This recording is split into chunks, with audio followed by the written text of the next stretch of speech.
This is a November 4th, 2021 recording in progress work session for the Portland City Council. Today's subject, of course, is the 2021-22 fall bump, as well as an introduction to the fiscal year 22-23 budget development process. And with that, I'll turn it over to Director Kennard. Good afternoon. Good afternoon. Thank you, Mayor. Good afternoon to you, Council. And I think I saw at least one of our budget advisors has joined us today, as well as I think it's hard to tell. We have a lot of folks on the call. So Dr. Webster, if you're out there, welcome. For the record, again, my name is Jessica Kennard. I'm the city's budget director. We're here today to discuss the 21-22 fall budget monitoring process, or BUMP, as well as to provide a bit of context leading up to the 22-23 budget development process, for which many bureaus have already begun. Next slide, please. So we will begin today's agenda with some context setting to help inform Council in your decision making today and looking ahead towards the next budget process. What we often will do in this work session that takes place in the fall is provide information to the Council on the current economic outlook, key information and analysis on recent investments, and an overview of prior year performance in addition to walking through the bump.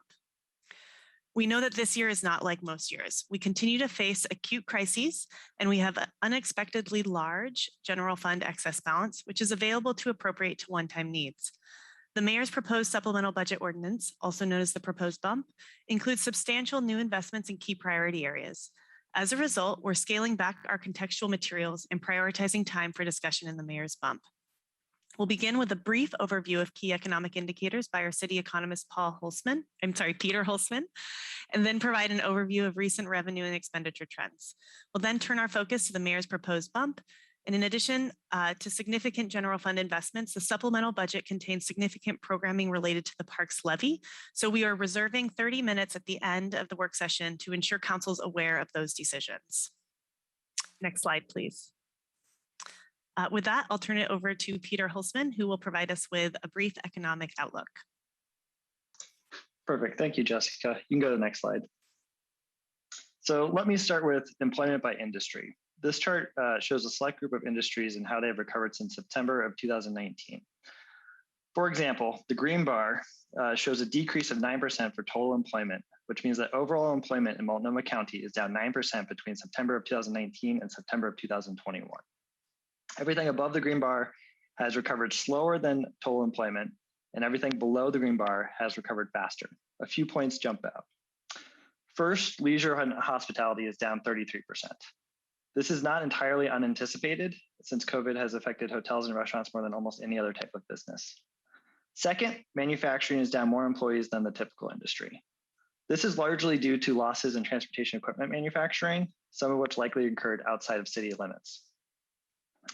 Third, the growth in transportation, warehousing, and utilities has largely been driven by increased reliance on internet retail during the pandemic. This also matches the national pattern. And then finally, one key point that I wanted to make is that even within a number of these industries, the types of jobs lost tend to be low-wage jobs, in-person service jobs. And I attached a report to that effect. Next slide.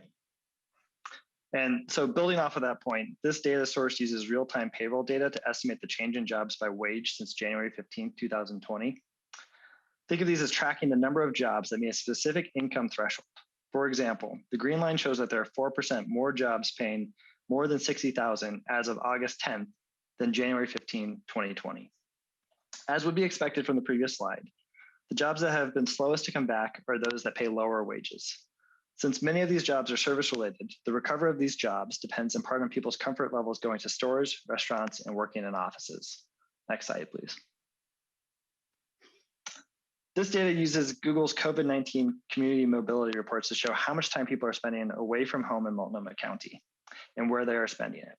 For example, the blue line shows that in total, people are spending 9% less time at home in October 30th than they were in January 15th, 2020. Again, as would be expected with the employment loss in the service sector, total time in retail and restaurants is down 17.6%. And then that's compared to January, which is already a low base. In-person work, which helps sustain business activity in the urban core, is down 30%, although there is some evidence of a recovery in the recent data. Next slide, please.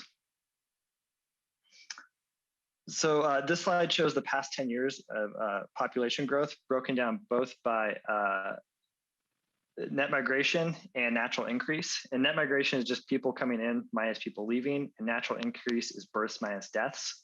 And so this slide tells two stories. One, the increased reliance on for population growth on net migration. And two, the surprising 2020 where migration matched 2019. This is an important data series to watch, both for long-term population growth, but also to see if the negative news coverage is having any effect on in-migration.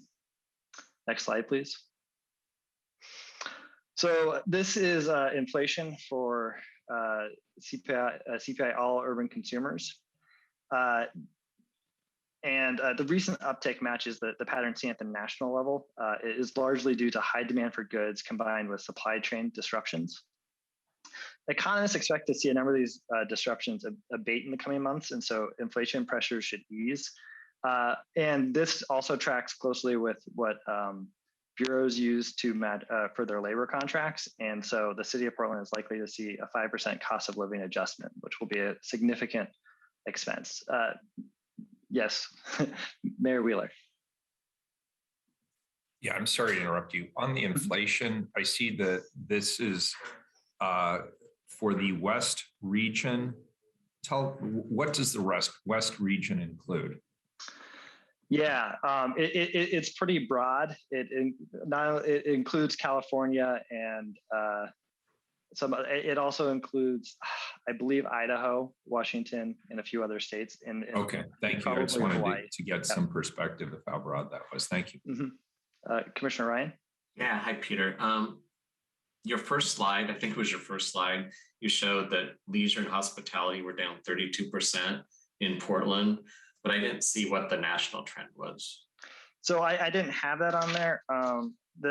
It's down, I think, 9% as of August. Nationally, but again, there is a difference between nationally. That's a lot more rural areas included that don't have the same. It's not an apples to apples comparison. Sure. Anyway, let's just. I'll probably want to see some comparables to other cities then.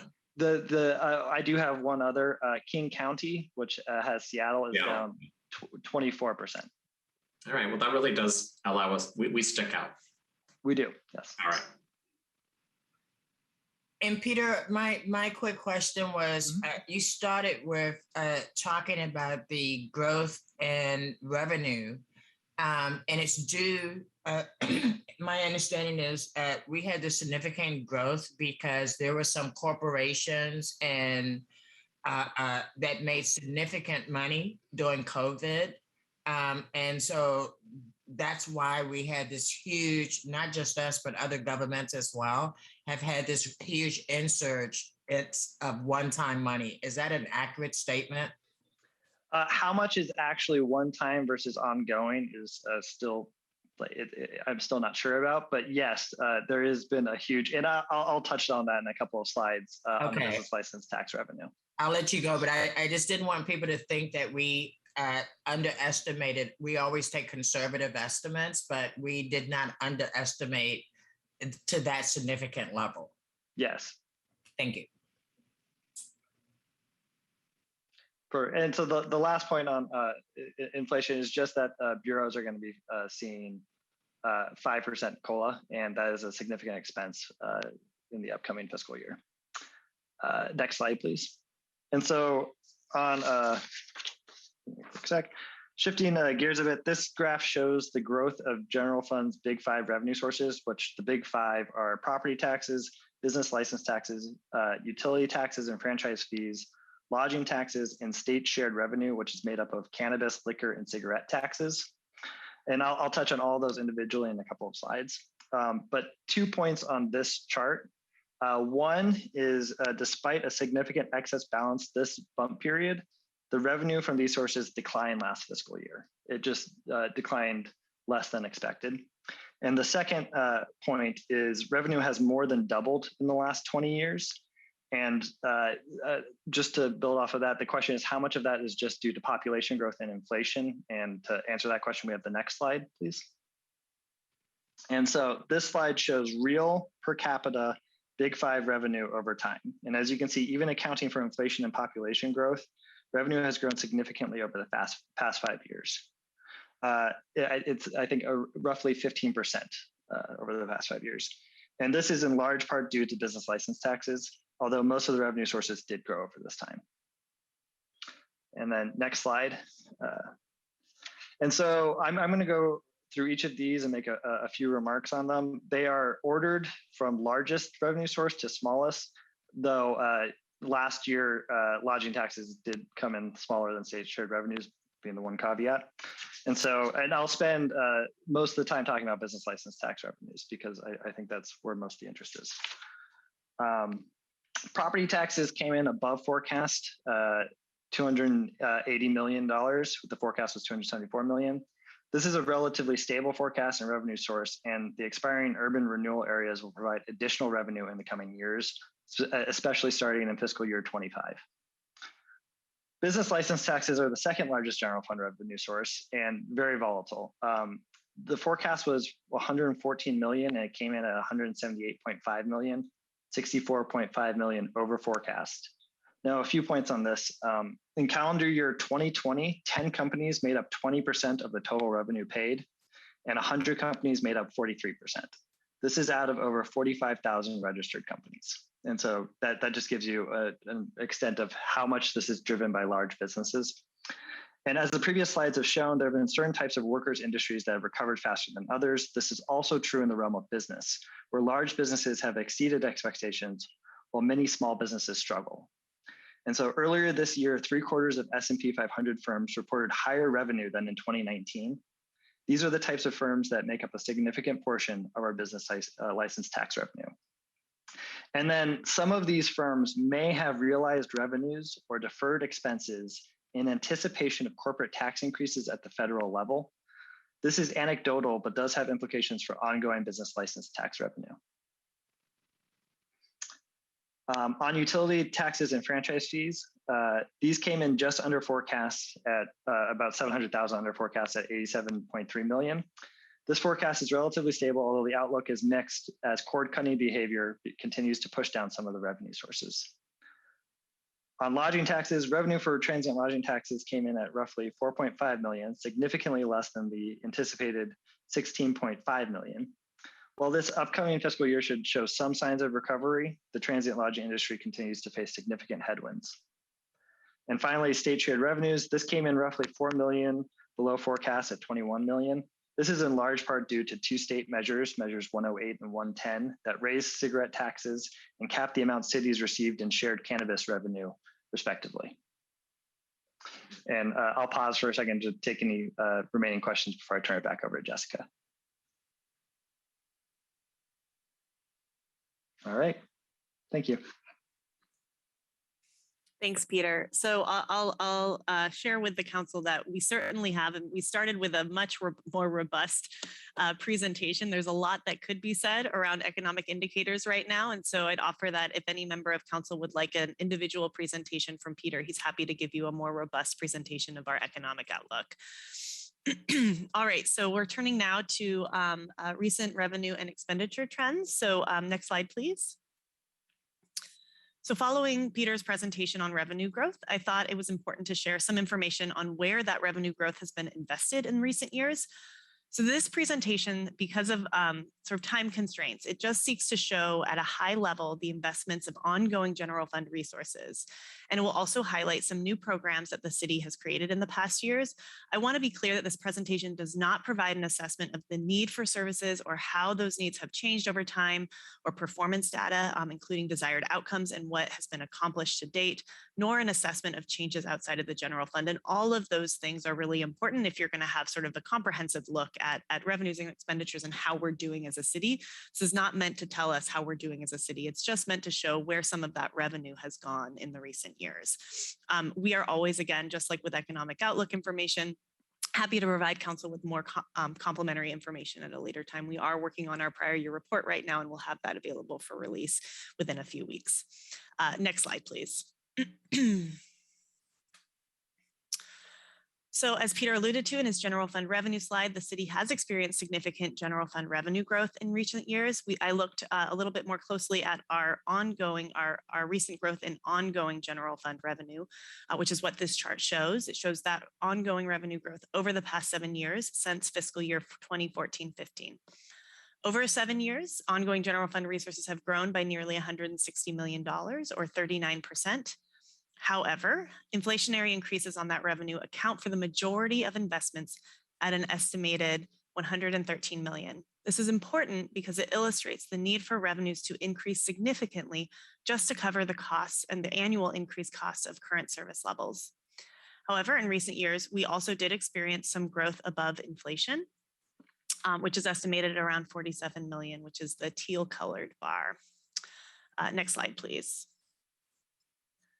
Okay, so a natural next question would be, where has the city invested those additional resources over the past years of growth? This chart attempts to show that, but it's fairly complex, so hang with me for a moment. The axes of this chart, and go ahead and click the next. Yeah, thank you, Robert. The axes of the chart are relative to inflationary growth over the past 7 years, meaning a bureau that is to the left of the red line represents a bureau whose funding levels today are less than inflation, indicating a reduction in funding for services for that bureau. Anything to the right of the red line shows increased funding above inflationary levels, indicating an increase in service level costs providing a given service. So, for example, go ahead and click the next bubble. Thank you. So, for example, this bubble is showing police. The size of that bubble is reflective of the size of the general fund allocation. The police bureau is our largest recipient of general fund dollars. And so it has the largest bubble that you are going to see on this chart. In terms of nominal terms, in terms of dollar values, the police bureau received $35 million of general fund ongoing resource over the last 7 years.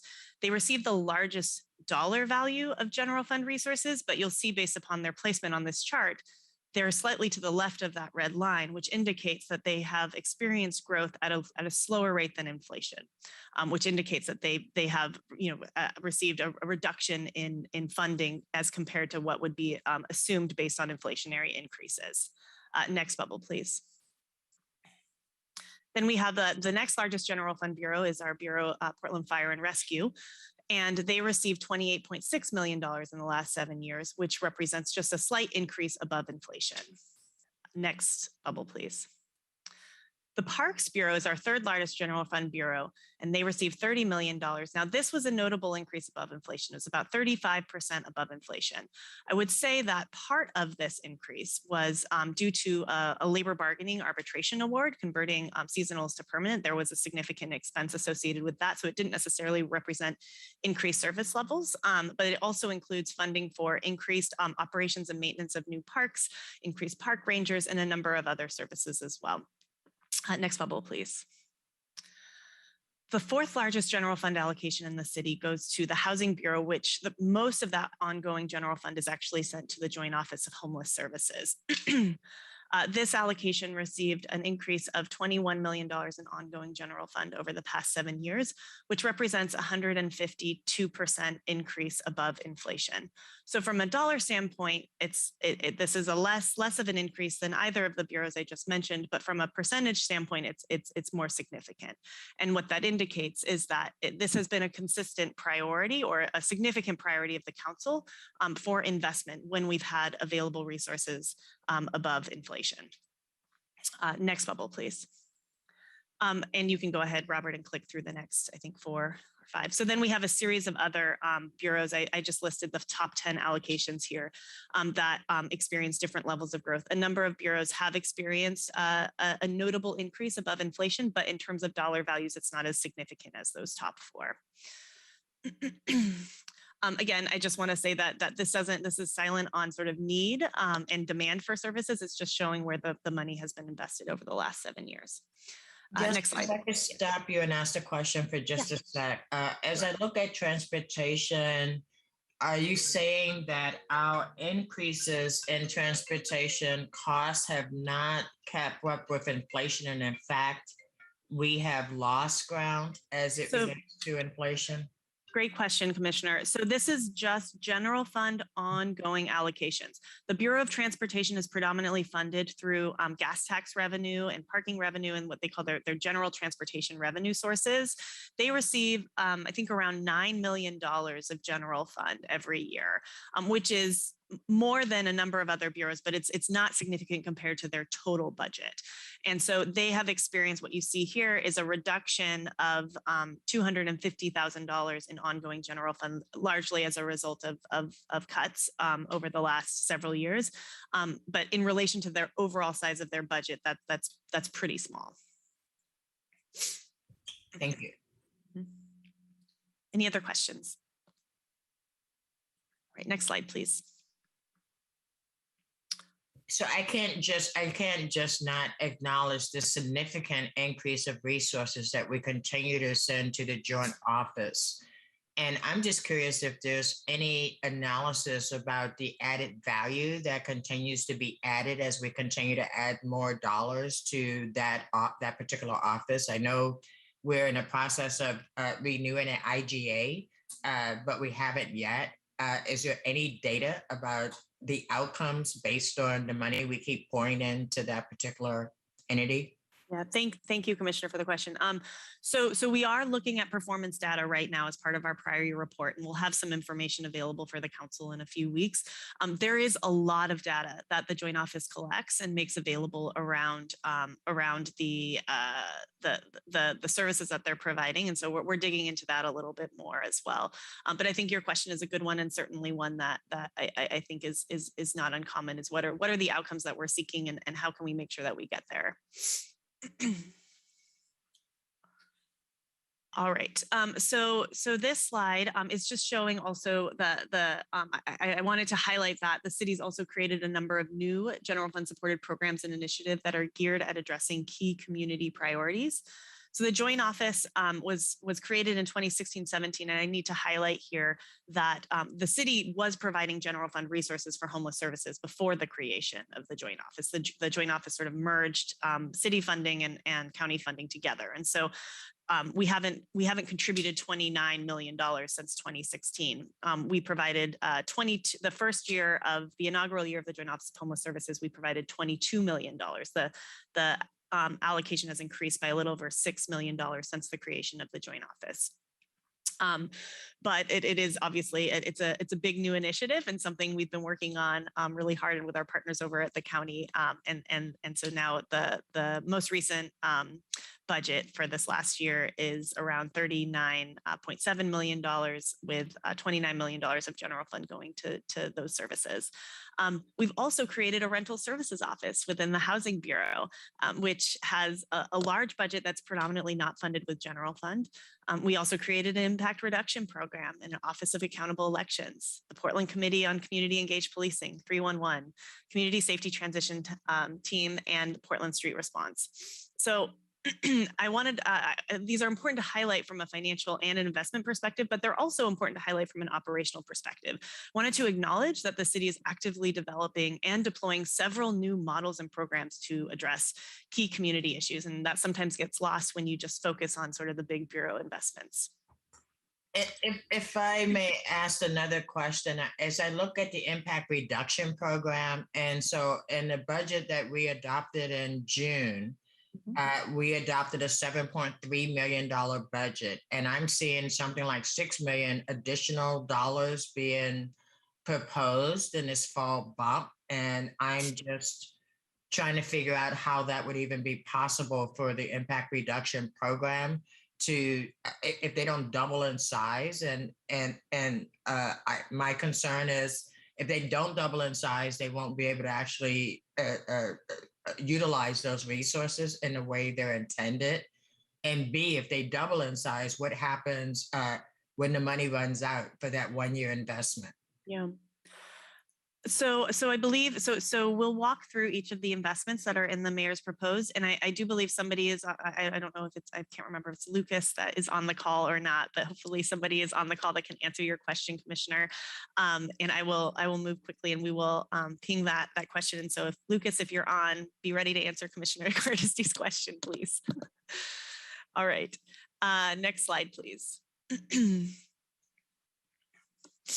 Okay, so because of time constraints, I'm not going to provide an overview of trends in non-general fund revenue sources, but I did want to share that a number of bureaus have experienced significant growth in resources over the past 5 years due to new and emerging revenue streams. Thanks in large part to the support of our generous voters, we've had the opportunity to make significant progress, or we have rather, going forward for a number of these revenue streams, the opportunity to make significant progress in some of our key priority areas that are shared with community members. So the BOIC state tax is supporting emergency communication needs. The 2 bonds passed by voters in the past 5 years are contributing to the city's ability to build significant new affordable housing units. The Metro Supportive Housing Services Tax is a new important resource to support homeless services that's beginning to come online this year. The Portland Clean Energy Fund is scaling up their funding initiatives this year. New Parks Levy resources are being programmed this fall bump, as Director Long will speak to at the end of this work session. And our Recreational Cannabis Tax Fund is making critical investments for traffic safety and for economic opportunities for those disproportionately affected by cannabis prohibition. Next slide, please. So the Budget Office, again, collects and analyzes information related to both investments and performance, and we're working on a prior year report that merges those components. And again, we're happy to provide additional information or individual briefings to anybody, to any member of council or our budget advisors on our key performance indicators and findings at a later time. So with that, I will turn us to our main event for today's agenda, and that's walking through the mayor's proposed fall supplemental budget. We are going to kick off this agenda item today by hearing a little bit from the mayor about his thinking around his proposed supplemental budget. All right, well, thank you, Director Kennard, for that context that you and your team have provided. So colleagues, in the spring of this year, Council came together to unify our priorities to best affect positive change within the community. We collectively agreed to focus on houselessness, community safety, and economic recovery as our top priorities. These priorities have served as the framework in every spending package that we've passed this past year. The fall budget monitoring process, or the fall bump, that we've been working to develop is no exception. The fall bump is one of 3 major budgeting processes that the city undergoes each year. In a typical year, the fall bump would focus on technical funding adjustments, with approximately 50% of the surplus going towards capital set aside to maintain city infrastructure. But this, of course, is not a typical year, and we're not facing typical issues. The pandemic forced many small businesses to downsize or shutter. We're still working to respond to calls to action from a revolutionary social justice movement. We faced 2 heat waves this summer, killing dozens, that sent us into triple-digit temperatures, and we're now preparing for a cold and unforgiving winter. All the while, houseless Portlanders have been navigating these challenges without sanitary or safe shelter options. Again, this isn't a typical year, and we're not facing typical issues, which is why I'm thankful that we're not allocating a typical amount of funds this fall. Before I dive into the specifics of these proposals, I want to take a few moments to reflect on the important investments that Council's already made in our priority areas with the spring bump, the fiscal year 21-22 budget, and with our first tranche of Federal American Rescue Plan dollars. Over $10 million was allocated to re-envisioning and improving our public safety system. These funds stood up our Community Safety Division, which is leading a ground-up approach to engage both the community and bureaus, including police, fire, emergency management, and emergency communications in a coordinated way to ensure that the city's public safety work is transparent, effective, accountable, and fair to all Portlanders. We equipped the Portland Street Response with additional personnel and supplies to support the program's expansion. I want to thank Commissioner Hardesty for your leadership on this reform. We are now on our way to better responding to Portlanders experiencing mental health crises who do not require an armed police response. I'm grateful to you too, Commissioner Rubio, for leading the effort to increase the number of unarmed park rangers who've served as eyes on our community resources, provide information to families and individuals visiting our green spaces, and helping to keep these spaces clean. And we built greater capacity within the Office for Violence Prevention, providing nearly $4 million in grants for community-based organizations dedicated to reducing gun violence, and funded wraparound support services for individuals and families vulnerable to and impacted by gun violence. Nearly $23 million went into economic recovery to help ensure the experiences that make Portland special didn't disappear while COVID-19 prevented us from enjoying them fully. This came in the form of relief grants for small businesses and businesses owned by historically disenfranchised groups. We supported the Ankeny Food Cart Pod, musicians, and artists to preserve truly unique and beloved offerings within our city.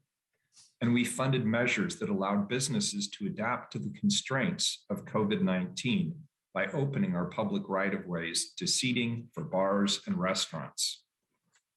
Over $61 million went to addressing the humanitarian crisis of homelessness. These funds ramped up the impact reduction program's capacity to help remove tens of thousands of pounds of litter and biohazardous material from campsites. We continued to invest significantly in the Joint Office of Homeless Services and provided hygiene stations to improve access to sanitation. Commissioner Ryan announced, and we funded the Safe Rest Village initiative to provide a point of entry for Portlanders in need of temporary shelter as they transition off the streets and towards more permanent housing. I want to thank Commissioner Ryan for those efforts. We also work to ensure our housed Portland residents were able to stay in their homes by providing rental assistance and instituting foreclosure and eviction prevention programs. The story told by these investments is one of resilience. Each of these funding packages weighed difficult trade-offs.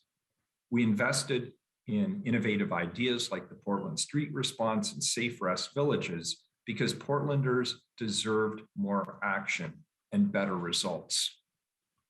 With this fall bump, it's time for us to unite as a council once again behind our top priorities of houselessness, community safety, and economic recovery to deliver a funding package that fully recognizes the opportunity in front of us. The city is incredibly fortunate to be navigating an historic surplus of $62 million.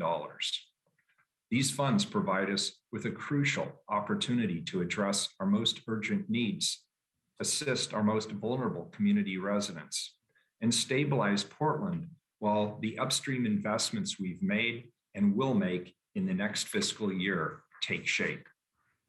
I'm going to take just a few minutes to walk through some of the key investments within the overall funding proposal, which puts $18.9 million into addressing houselessness, over $7 million into improving our public safety system, and $2.2 million into supporting economic recovery.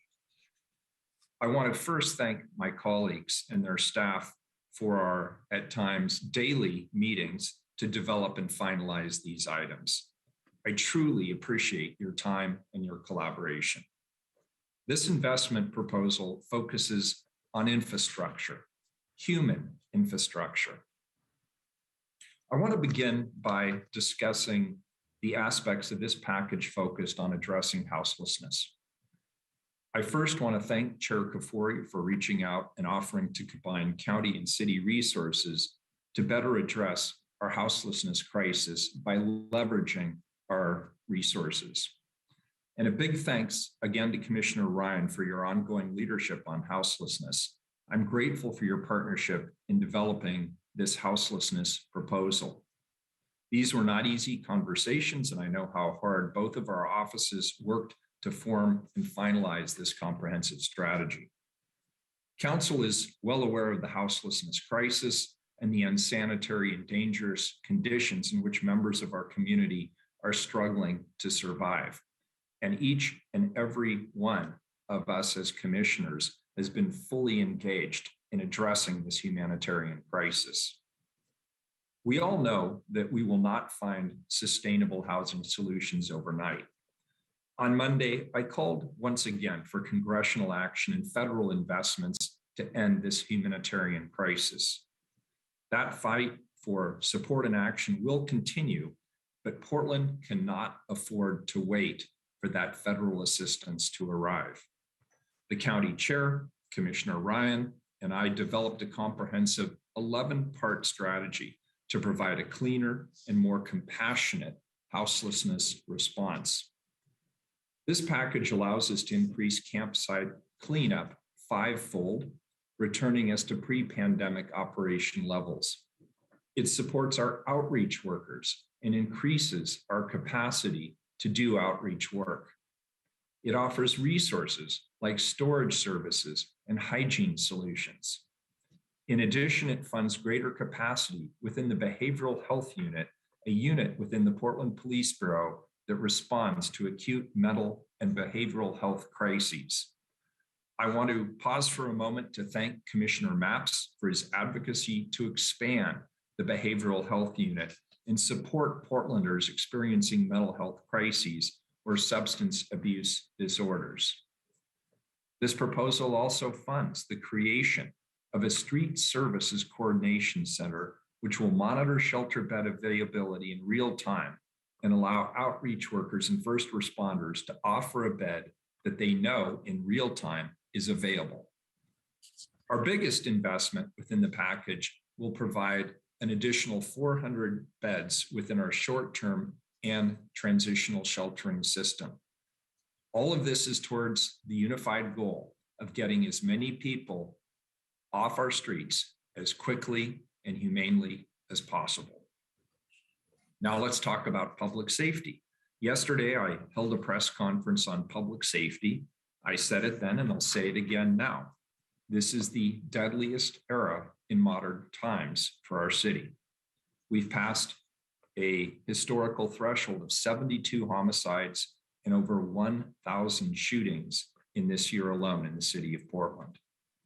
Many Portlanders no longer feel safe, and it's our duty as leaders of the city to take action and deliver better results within our crisis response system.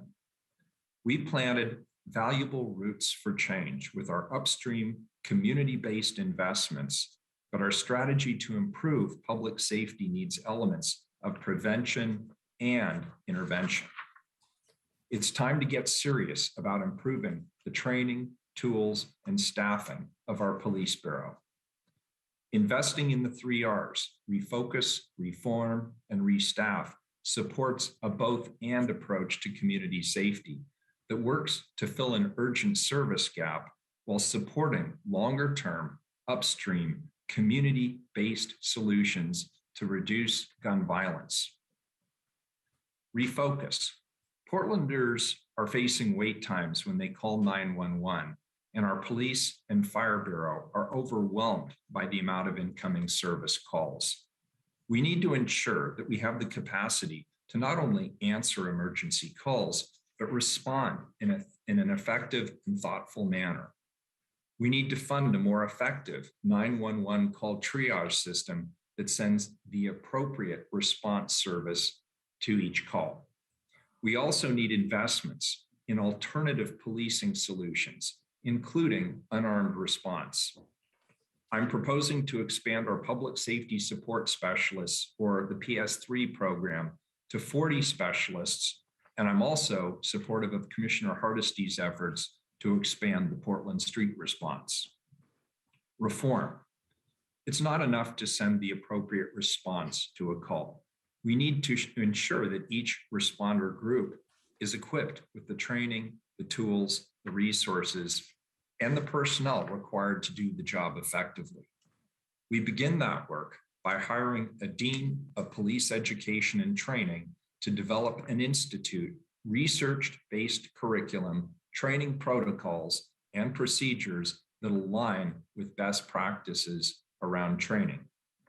We also need to build trust between our police bureau and the community by embracing measures like body-worn cameras that create greater transparency and improve accountability. Restaffing. Yesterday, I announced a significant goal, 300 staff for the Portland Police Bureau in 3 years, 200 of which would be armed officers and 100 of which would be unarmed community safety specialists. Subject to the staffing study to come, Chief Lavelle has said that this is a minimal staffing threshold for us to meet, and I support it. And I acknowledge the challenges ahead as Portland competes to recruit the best and the brightest applicants, especially those who mirror the values of our city, which are anti-racism, transparency, and equity. I expressed my interest in recruiting and retention bonuses, longevity pay, and rehiring retirees. I want to be clear that these interests will be dealt with as part of the collective bargaining process, and I'm hopeful that we can meet these interests through that process. While we prepare for the recruits to come, we need to address the record low staffing levels of our police bureau today. Retire Rehire is our most effective immediate response to our staffing shortage. This program will offer recently retired or soon to retire officers the opportunity to come back to work for a 2-year period. This will allow us to improve response times for our community in the short term while working on longer term staffing assessment and planning. Income inequality has deepened during the pandemic, and we also need to invest in economic recovery, in particular, our small businesses. We need to do this while charting a course that prepares our city for future economic growth in our region. We need to fund the development of a 5-year inclusive economic development strategy to guide the city's work in creating widely shared economic prosperity grounded in racial equity and a transition to zero carbon. This summer's extreme heat waves emphasized the urgency of the climate crisis and underscored the disproportionate impact that it has had on communities of color. This investment, I believe, is key to laying the foundation for a carbon neutral economy and continuing our work in economic and climate justice. As we begin our discussion of these items, I urge you to remember the desperate needs and vulnerable community members driving this investment proposal. Much of what I've proposed has the potential to become an ongoing cost, which I would have been hesitant of in the past. But we support investments because we recognize the need to do something differently. There are fundamental needs in our community that we can meet, providing sanitary shelter to those experiencing houselessness, diversifying and improving our public safety response network, and supporting working families and small business at a time when people are struggling.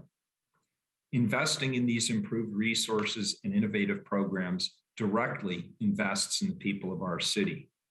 We're not committing to a continuation of these resources today, but we are committing to being open to the opportunities these investments present. Join me in passing a fall bump package that is as resilient, compassionate, and forward-thinking as our community. Thank you.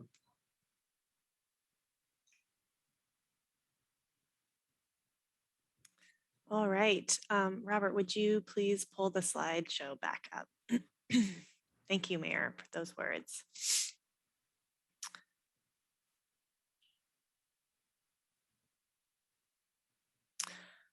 Okay, let's go ahead and go to the next slide. All right, so in total, bureaus put forward about 250 decision packages. The majority of these were outside the general fund and technical in nature. The supplemental budget as filed changes appropriations across all city funds by $517.7 million. This large net increase is primarily related to truing up fund balances between fiscal years. Outside of the general fund, the largest adjustments are in the citywide grants fund, which includes carryover of federal relief dollars. This is followed by the Portland Clean Energy Community Benefits Fund, which recognizes a beginning fund balance of $73.3 million, followed by the Transportation Operating Fund and the Sewer System Construction Fund, both of which are also recognizing beginning balances and truing those up. Bureaus requested $3 million in new general fund requests, and CBO recommended that an additional $15.6 million be reserved in contingency for known and unknown future liabilities. The mayor's proposed bump includes an additional $41.7 million in new general fund investments based upon the large available ending fund balance. And then with regard to CAL target adjustments, there are 11 proposed. CAL stands for current appropriation level target current appropriation levels. This is the base budget general fund allocation that is provided to each bureau and allocation that receives general fund. So as I think you all know, in the fall bump, we only have one-time resources available. But if there is an item that is a high enough priority for the council, they can choose to preemptively increase an allocation's future base budget for the next budget year through a CAL target increase. And so there are 11 CAL target increases in the ordinance as filed. These adjustments represent a net increase of $2.4 million. It does include a couple of items that the budget office put in that are technical true-ups. So the CAL targets are as follows that are included. Citywide, there's a technical adjustment to include ongoing resources for non-represented employee merit and COLA that were funded for the current year with one-time resources at the end of the budget process last year. There is a CAL target adjustment of $32,000 in the Office of Community and Civic Life for increased costs of rental space for the East Portland Community Office. There's $900,000 to expand the Public Safety Support Specialist or PS3 program. There is $204,767 for the Bureau of Revenue and Financial Services to match changes in the integrated tax system cost model. So this is a technical true-up. The model is likely to be adjusted annually according to actual revenue collection. So it's a directive that also gives CBO the authority to just adjust make this adjustment annually, so we don't have to come back every year and walk through this technical adjustment.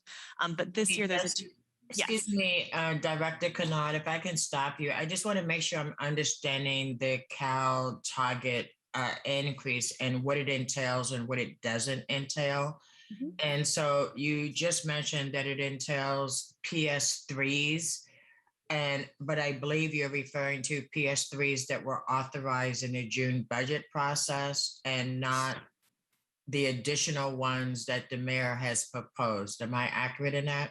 No, this is an inclusion of, so the mayor has proposed an increase of, I believe it's 9 FTE, 7 PS3s and 2 other staff in the budget, and he's included one-time funding for that. And then this is a request to continue those additional PS3 positions. In addition, there is funding available for PS3s that were allocated in the adopted budget process of last spring.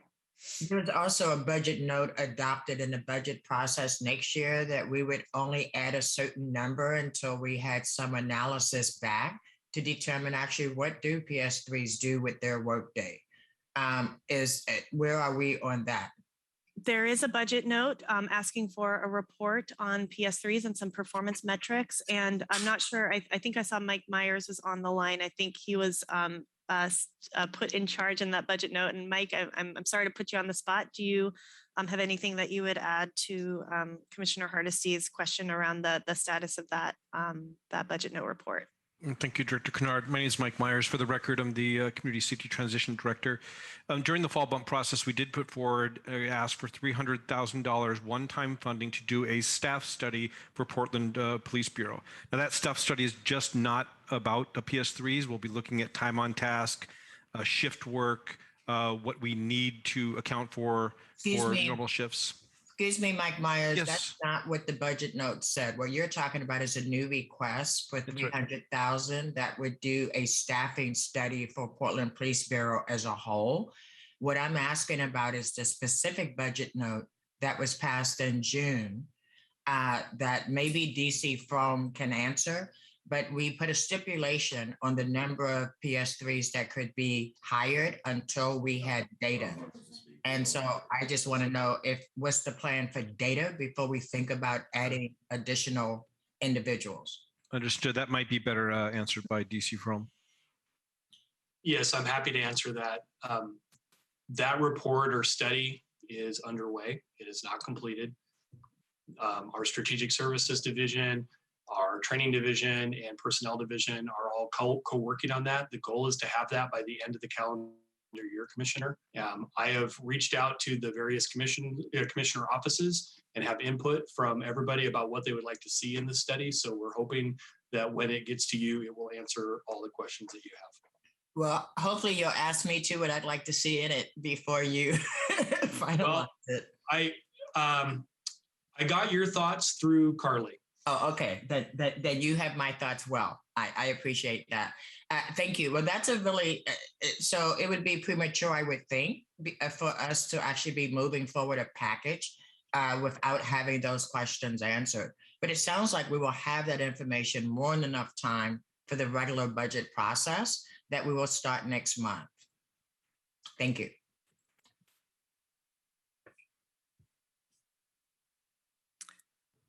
All right.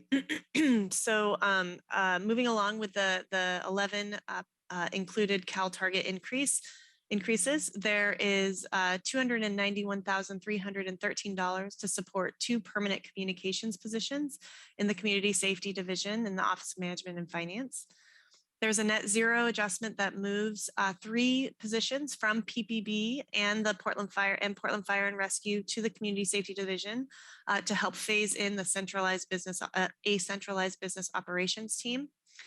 There are 2 adjustments to align with city financial policy on overhead costs. Again, technical adjustments that replace overhead resources with general fund discretionary.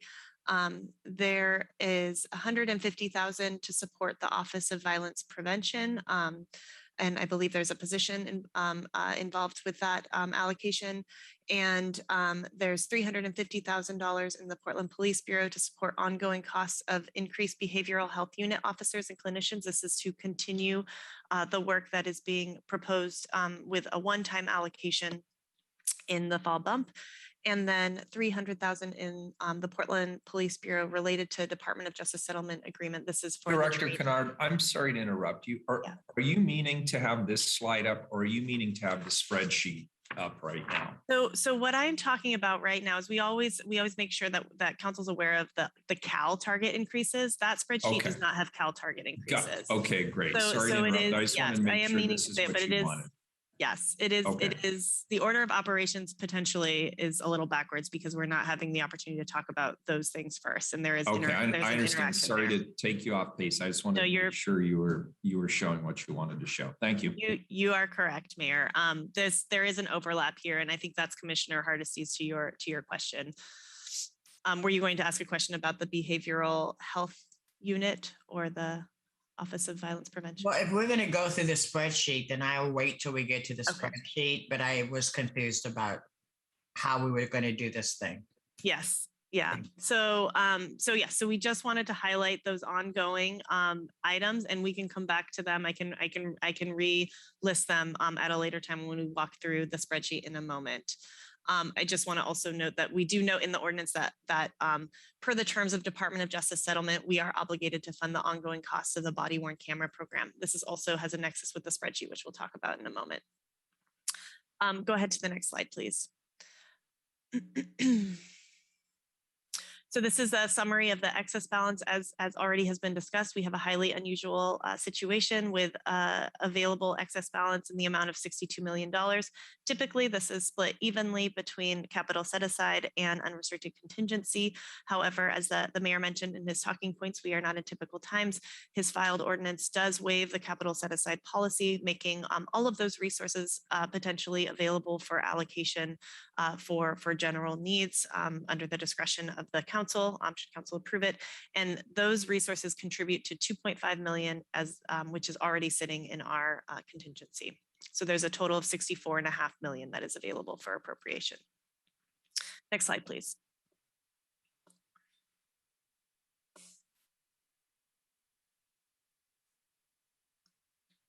Is there a next slide? Oh, we're gonna walk through. Okay. Let's see, Robert, are you trying, I'm guessing the pause is because you're trying to toggle between spreadsheets and maybe pull up the other spreadsheet. Can we do that?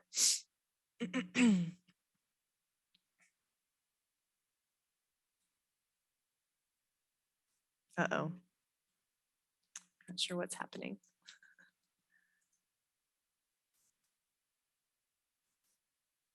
Can the host stop the sharing, please?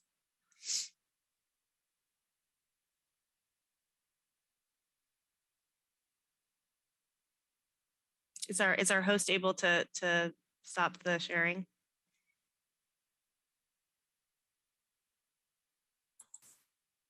I'm looking into it. Thank you. Okay.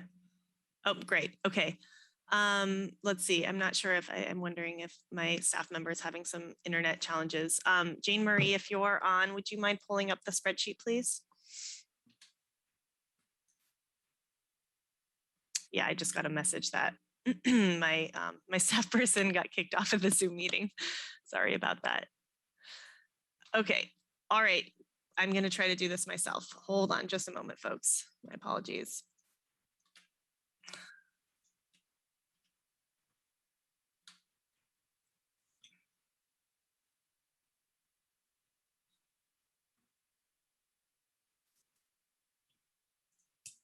Come on. Okay. All right.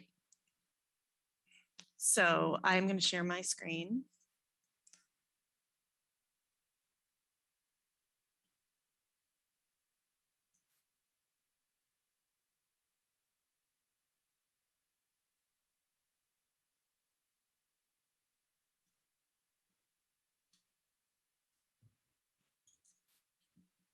I'm sure we wouldn't mind taking a 5-minute break while we figure out the technology. Thank Director you. Kennard. Yeah, that's a good idea. It's 3 o'clock on the button. We'll reconvene at 3:05. We're in recess. Okay, thank you. Recording stopped. Jessica, do you want to count?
we've got all the Recording in technology progress.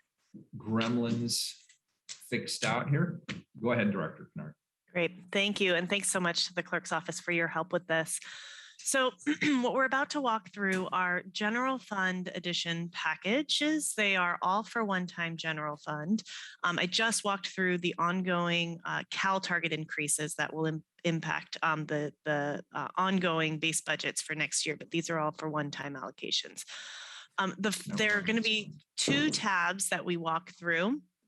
This first tab, we've divided it into the things that were requested by bureaus, because there's a lot of public document, or not a lot, but there is some public documentation around those items. Council is somewhat familiar with those items. We're going to go through these relatively quickly, just to make sure folks are aware of what that bureaus put on the table is included in the ordinance as filed. And then we'll switch to the second tab, which shows all of the additions that were included during the mayor's phase of the proposed supplemental budget. And that is where I expect we'll spend a fair amount of time. And there we go. And that's that. And so, okay, without further ado, I'll begin walking through these. We have organized these. Normally we walk through a fairly standard template that comes out of our budget system. We've reorganized this into the priority areas to reflect the format that has been shared with council offices by the mayor's office. So this tab is just what bureaus requested. There were no packages submitted by bureaus in the livability or houselessness categories.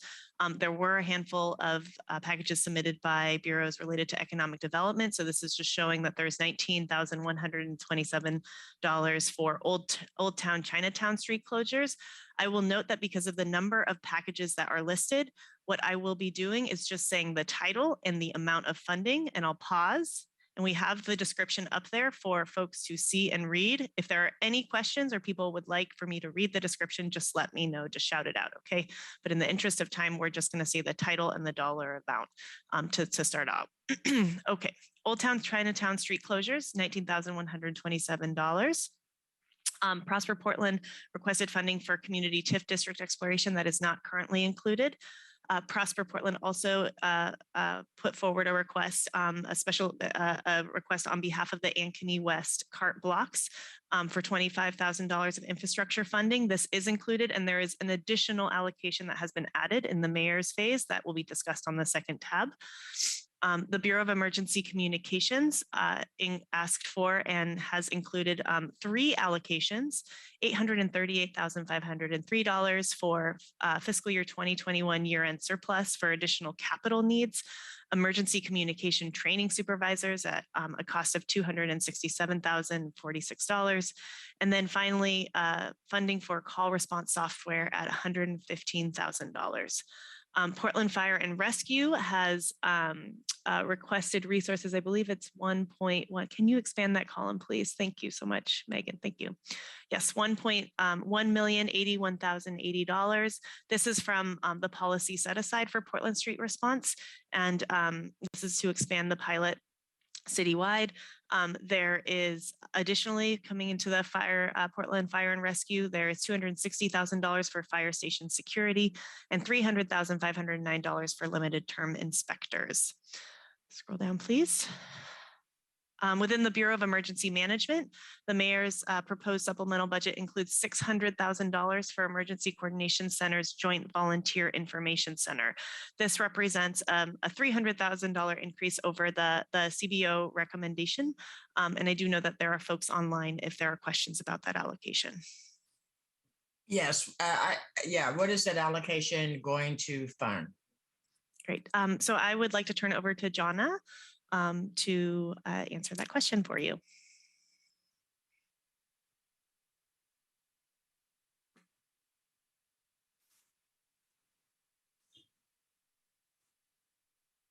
Jonna, are you muted? I'm hopefully unmuted now. Can you hear me? You are unmuted. Yes, I can. Thank you. Thank you for your patience. No worries. So this proposal would build on the work that was done in the ECC in partnership with community-based organizations that serve primarily Black, Indigenous, communities of color, immigrants, refugees, and people with disabilities in long technical assistance. Something we found very much in doing the work in the ECC is that contracting with the city or signing a contract for a grant with the city can be very difficult for volunteer-based organizations or smaller organizations, and so it also represents a partnership between PBEM, the Chief Procurement Officer, and the Grants Office to help organizations position themselves so they can receive the grant funds from us here, and also that they can get COVID certified, that they can work through the insurance and those kind of complexities so that they can do business with the city in the future. Got it. So this is actually the money that was set aside for small grants to new organizations. So yes, okay, got Exactly. it. Thank you. All right, Thank you. Got it. Okay, moving on, there was a $10,000 request from the Office of Management and Finance to rethink Police Oversight Committee support that is not included. This is, the Bureau is going to look to underspending as a source to fund that work. There was a request. Sorry, go ahead. I'm sorry, I'm sorry to keep interrupting, but unfortunately, I haven't had a chance to ask too many questions about these proposals. What are we imagining with this Northwest Health Foundation grant, or did we fund it? We did not fund that, or did we? I don't believe so. I'm Number not seeing 19. Northwest. Okay, number 19. Got it. Never mind. Yeah, nope, that is not in there. Nope. All right, if we can go ahead and scroll down. All right. Within the Bureau of Planning and Sustainability, there is funding for a clean industry hub study at $211,060. There is also $40,000 in the Office for Community and Technology for an assessment to analyze and review the City of Portland's utility management. There is $88,868 for a community engagement and legislative specialist. This is actually for a position to help with various administrative needs, including distributing funds, right-of-way, digital equity plan, franchise renewals, and other work. There was a request for the Office of Government Relations for Tribal Relations Summit funding, but this is proposed to be absorbed within their current year budget. If you could scroll down, please. Within the Office of Management and Finance, Bureau of Revenue and Financial Services, there is a true up to the integrated tax system. This is also related to the Cal target increase that I had mentioned was technical and related to the rate model and having to true up the rate model. There is a request within the Bureau of Human Resources for 5 limited term recruitment positions to support recruitment. This is $613,355. There is an additional request that is also on the mayor's tab. Yes, Commissioner Hardesty. Yes, thank you. So I have had conversations about this particular line item because I'm concerned that we're starting a new program in the Bureau of Human Resources to recruit police officers. And I would strongly recommend if we're going to have recruiters that we either put them under the Office of the Community Safety Transition Director, Mike Myers. I just don't see any benefit in actually putting them in human resources. And again, this is a policy conversation that we would be having as part of a normal budget process, but we're having it now because it's here. Noted. Commissioner, is there, I'm scrolling through to see if Director Bless is on the line and has anything that she would like to add. I am. Okay. Is there anything that you would add about these positions, Director Bless, or would you like to we can note the commissioners? I will note the commissioner's request, and BHR is the holder of NeoGov, the eligibility list, all of the technical requirements that are part of just the general recruiting compliance as a public entity through the civil service process. And so having a carve out in a different bureau, they would still be required to work within BHR. Yes.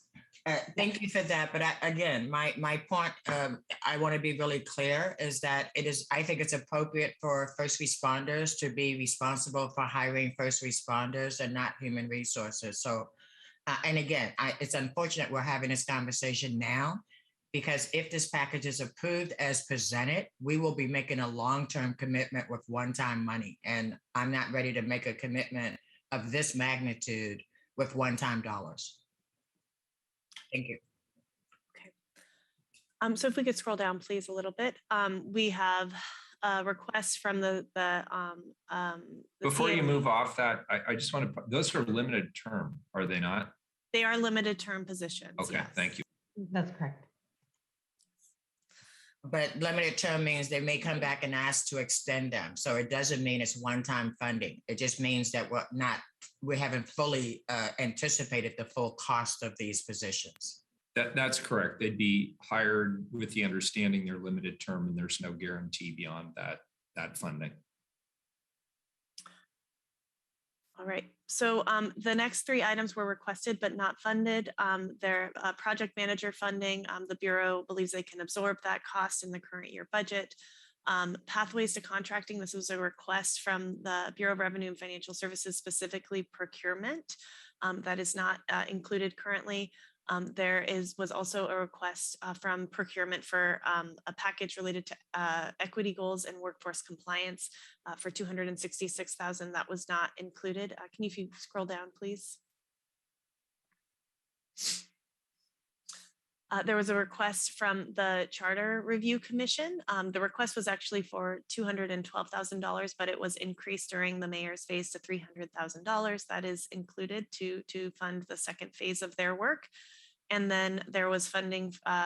Included for a variety of partner bureaus to work on Columbia River levee work that they are undertaking in partnership with a number of different jurisdictions as we strive to get our levees up to compliance with the Army Corps of Engineers findings. All right, so with that, I'm going to go ahead and move to the second tab, please. Thank you, Megan. So these are all items that were not requested during the requested phase of the budget by bureaus and have been added in the last few weeks through work of the mayor's office and partner bureaus and council offices. The first is called a PDX Clean and Green Action Table for $25,000. I'll just pause. Oh, Commissioner Hardesty, you have a question? Oh, okay. The next is Pioneer Courthouse Square Livability Project. This is to address graffiti, structural repairs, and security. This $89,642. Again, for the public's benefit and participants' benefits, we have the description there. So please just raise your hand or jump in if you have a question or would like to talk more about an item. Moving into the houselessness issue area, there is $400,000. This is coming from the Portland Street Response Policy Set Aside for Portland State University Homelessness Research and Action Collaborative IGA extension. Excuse me, Jessica, you kind of slid by the Hucker one, which I had a question about earlier. Did I think that one maybe must I have a different document than you do. Did the document change again since yesterday morning at 8 o'clock? I think, yes, I think that has been placed because it was part of the city-county joint strategy. I think it's been placed in the houselessness category. It's down here on row 9. We'll get there in just a moment. My row 9 is different than your row 9. So it sounds like you do have we have a more updated spreadsheet than what you have, Commissioner. I think the components are the same, but they may be organized differently.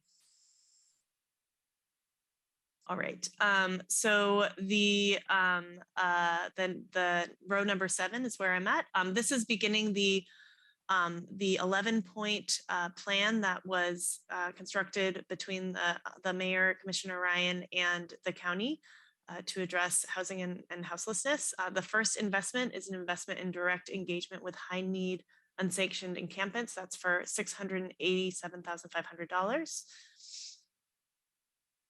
The next item is to increase funding for vector control. We've put that in there, although that is a part of the plan that the county is undertaking. The next item is the expansion of capacity for the impact reduction program. And this is the one, Commissioner Hardesty, that you had a question about when we were talking about items earlier. And so I see Lucas has turned his camera on in preparation for your questions. Hi, Lucas. Always a pleasure.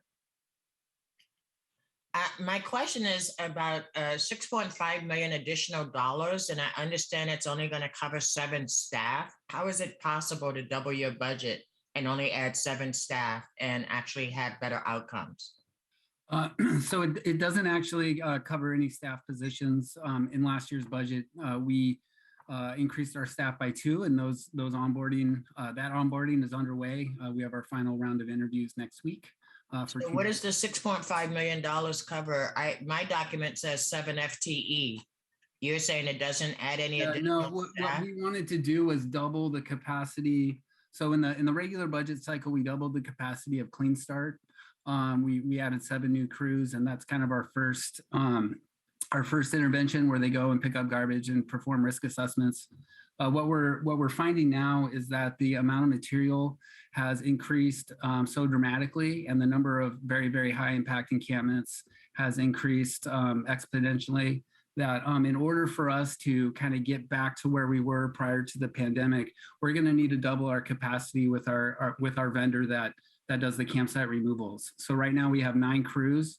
And so the 3, a little over, well, about 4 million of this will go to expand that to 18 crews and add another supervisor crew.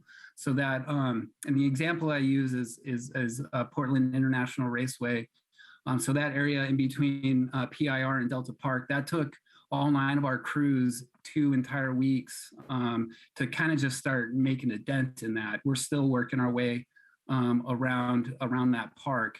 But things in other parts of the city were not addressed for those 2 weeks. You know, all of our resources were tied up there. And we have situations like that all over town that have not had a good, cleaning and removal in 18 months. And so this is a 1-year kind of beef up of those resources so that we can kind of get back to a standard while also kind of maintaining other areas around the city. There's also money in here for us to expand our relationship with Trash for Peace and Ground Score Glitter. But we've also reached out to Neighbors Healthy Neighbors and some folks in East Portland to really help build capacity within those organizations so that we have like kind of a more broad approach. And then also, sorry, Lucas, I was just going to say, all that sounds really good. And that is my biggest concern is capacity and whether or not adding 7, or you said not a 9-member team is sufficient for is it becoming too big for one company to have that? And I had that problem the last time we signed your contract. And 2, are each areas of the city getting treated equally? Because I hear us talk about unsanctioned camps, but there cannot be unsanctioned camps until we have places for people to live. Yeah. So I think we have to use the right terminology when we're talking about what is our goal. And let me just say, just like everybody else, all over the city, I see garbage. And a lot of that garbage doesn't have to come from Hucker to get cleaned up. So it just feels like we are building an empire that's not sustainable. And it's only actually impacting certain business districts of the city are the only ones that are seeing an impact from this work. So I am concerned that my community in East Portland rarely sees anyone unless a camp sets on fire. And then we get Hucker to come out and clean up the debris from the fire. But as a regular cleanup, I don't think East Portland has the same priority from Hucker. So I would much rather hire a company that actually lives in East Portland to actually have an investment in actually doing cleanups here. If we were having this conversation during a regular budget process, could be more intentional And I think, again, no, my credit to you and your crew. I know there's no way possible that you could be responsive to all the calls that you get daily. And so this has nothing to do with you, Lucas, or your crew. It's just capacity and what areas of the city are being prioritized for cleanup. Because again, I only see if something severe happens, then Hucker shows up in my neighborhood, but we don't expect a regular cleanup from you. So let me address the capacity issue. So part of this one-time allocation will be to do another solicitation for an auxiliary contractor. We are also setting aside dollars so we can do direct contracts with COVID certified firms for up to $150,000. Started reaching out to some of those companies. Can I encourage you not to limit yourself to COVID certified firms? Because as you know, we do a really, really pitiful job at actually identifying women and people of color contractors. So please don't limit your thinking to just what's in that little tiny database. Thank you.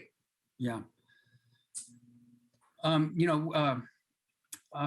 As far as distributing our services across the city, we have shrunk the zones for our Clean Start trucks so we've isolated like I-5 north of Portland, and then isolated University Park and St. John's. And then what used to be 2 zones that covered all of North and Northeast Portland are now 4 zones. So some of the smaller spot cleanup and regular maintenance type stuff with Clean Start is just starting to get out the door right now. We've had a little bit of a challenge hiring for those positions over at Clean Start.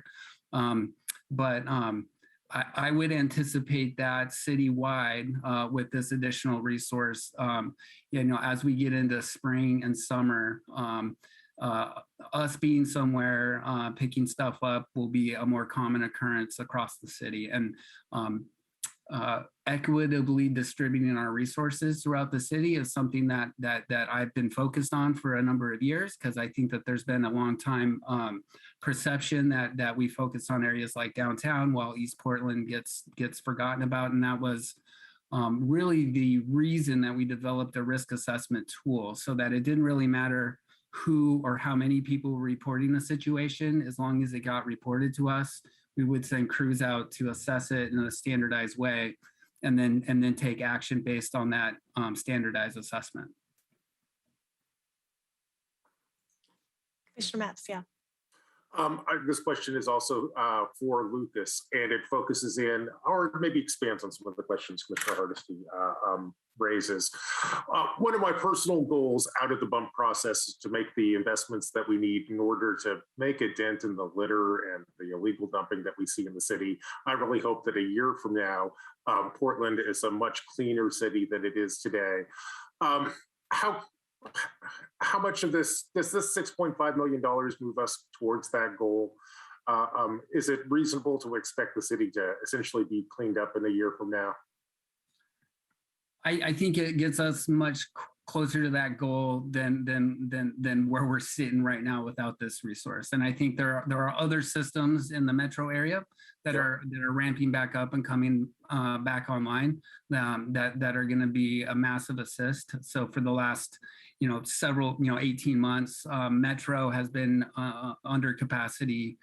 We've been incredibly strained. So there was kind of overlapping reasons for what we're experiencing right now. And so, I think as we get into spring and summer, we will start to notice, some positive change. Okay, that's great. I'm glad to hear that. Frida, one of our budget advisors, Frida Christopher. Yeah, I'm going to follow up with Commissioner Hardesty's on East Portland, because you say there's risk assessment. I'm kind of questioning that, because I live close to the Fred Meyers on 148th, I guess you'd call it.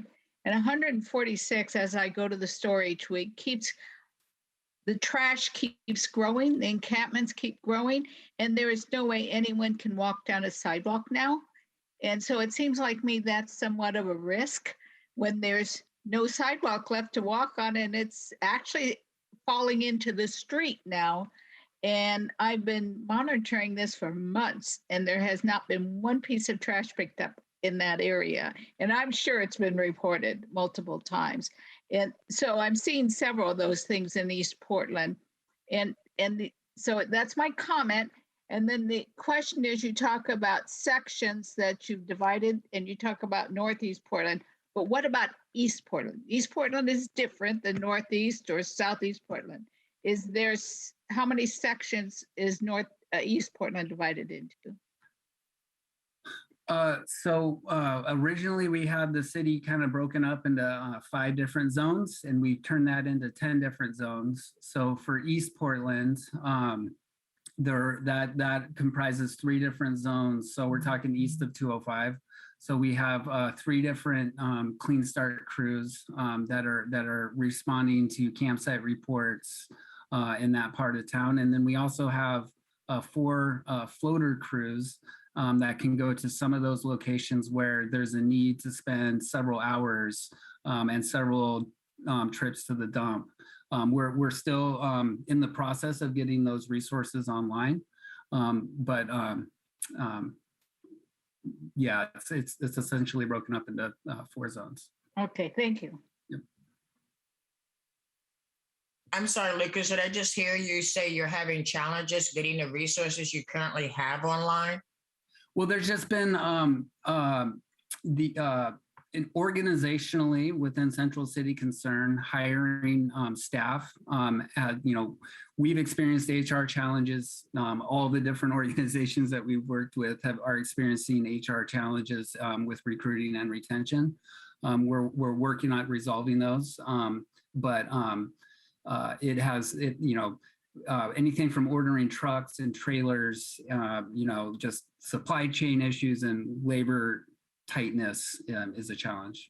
So that continues to reinforce for me why we would invest $6.5 million in a bump process when we are learning about your capacity to expand and continue to provide the service that you provide. We have a budget process that starts next month. It sounds like most of the work that will happen in the spring and summer. So again, this is a significant one-time investment for work that we won't see results from until next summer. And I'm just concerned about whether we want to put this kind of money into a lockbox for something that may or may not be able to hire up to capacity. Again, if we were talking about hiring small trucking companies that would be assigned to specific areas of the city, I'd be much more interested in that as innovation as compared to continuing to power work onto an organization that, like most organizations, are having even staffing challenges getting people on board. So I'm done. For clarity, Commissioner, what this bump resource will be for is for our vendor that does the posting and removal, the hazmat rapid response BioClean, and then submitting an RFP to bring in an auxiliary contractor to fill in as that capacity. The initial doubling of their staff and in conversations with them is something that they're very confident that they can have up and running, trained up, and out the door within a month or 2. And what would the cost be of doubling their staff? Because that can't be $6.5 million. That specific dollar amount is 3.75-ish, and then we had another 3.75 million, and then we'll need more resource to cover dumping fees and stuff like that. But just for the 9 3-person hazmat technicians and a 2-person supervisor crew is the 19. That's for a half year. That's for a half year of resources. For 12 years, or I'm sorry, for 12 months. For 12 years. So I'm sorry. So it would be, you said half of this money would be for a half year of staffing? No, for 12 months of staffing. So we are funding a full year of staffing and a one-time fall bump proposal that may or may not be actually fully operational before the next budget process has concluded? It will be fully operational by June 30, 2021. Absolutely. The staff may be on board, but I don't see the need for the other 3.7 million today. Thank you.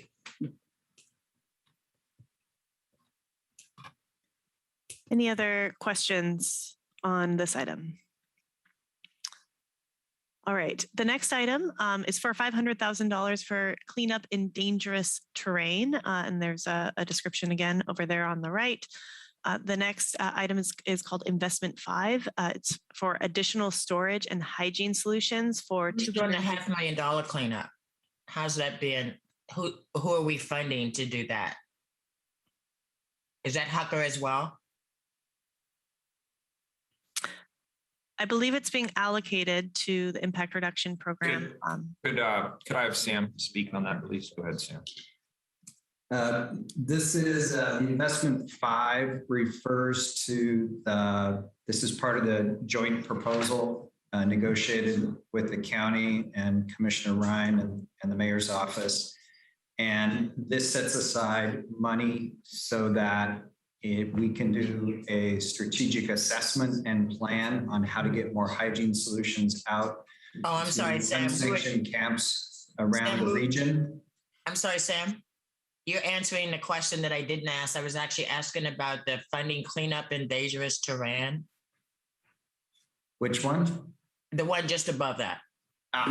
Investment 4. Thanks. Sorry.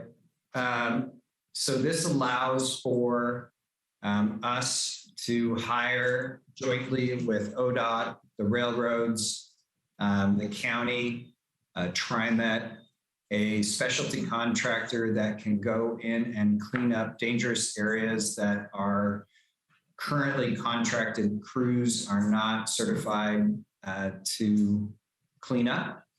And this money will also be matched, or there'll be portions of it matched by these partners.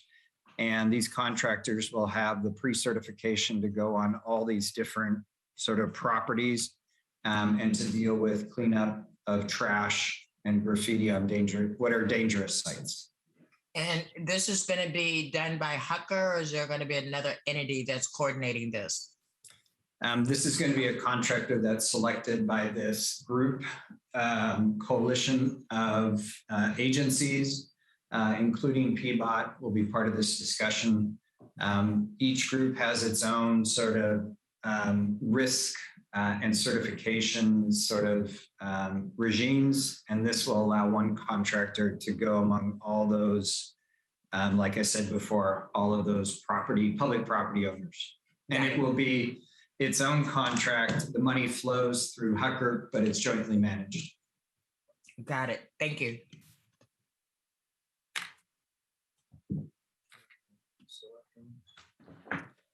All right, so I think Sam actually already began to provide a great description of Investment 5, which is additional storage and hygiene solutions for 250 to 300 unsanctioned camps. And that is for $3,850,000. If you could scroll down, please. All right, and so Investment 6 is strategic staff to support to connect first responder referrals to shelter beds. It's $175,000 on the city side. I believe there's a $175,000 match on the county side as well. Any questions on this? Yes, Commissioner Hardesty. I was too soon. I was Investment 9 is one I have a question on. All right. Okay, Investment 7 is the is service provider hiring and retention incentives. This is a one-time bonus as well as a increase in basically an additional cost of living adjustment for our service providers. So the funding is $500,000 from the city. I believe the county is also putting in, I believe it's $1 million. Investment 8, enhanced mental and behavioral supports. That is funded by the county, but we have a role to play in that issue area, and that is investment 9, which is expand the behavioral health unit for one time is $650,000 with an ongoing Cal target adjustment of $350,000. Yes, and my question around that is, as I was reading the COCO's update, I understand that we have a class that will start next month for the behavioral health unit that will bring the behavioral health unit up to full staffing level. And as we think about the decriminalization of drugs, the addition of significant outreach workers on the street, I'm just trying to figure out why we would be making in a fall bump process an ongoing expenditure that wasn't asked for, A, and B, would put them over their full staffing level based on the COCO's most recent report. So I'm happy to kick this off. My name is Shannon Carney. I'm a senior policy advisor for Commissioner Metz. And I know that we have a couple of staff members from PPB that work with BHU more closely on the call too. So I'll probably hand it over to you, Lieutenant Hetman and Program Manager Rashawn. But just to start out, so our office is really excited about this proposal. We worked really closely with the mayor's office on putting this together. So we did request for this to be included in the mayor's proposed fall bump. And really the intent here is to move from the 3 units that we currently are operating out on the streets today to restore to 5 units immediately. And really the reason is what we're hearing from all of our constituents, which is the increase in aggressive people that are out there and issues around both mental health and drug addiction and really the aggressive expression of drugs like methamphetamine that are leading to assaults and other issues in Portland. So the nice thing about this is that it's an existing program. In some ways, it's the original alternative response. It's a very unique partnership between the Police Bureau and also Houseless Services. So it can be brought back right away rather than in the future, and really address folks that are having these issues today. So that was the intent of the program. I think. I appreciate you, Shannon, for what you said. But yes, I'm really interested in what the Bureau has to say, because again, there are questions around use of force as it relates to folks who've had behavioral health training.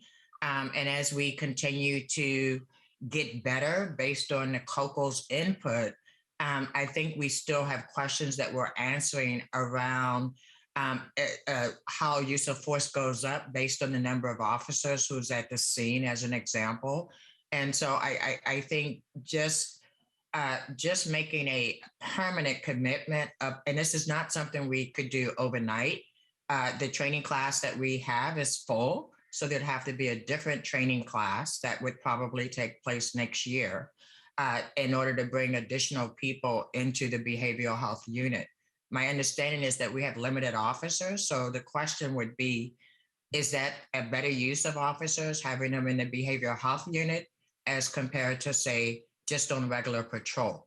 Again, these are policy questions that we should be answering as part of a deliberative public policy process with community engagement and input.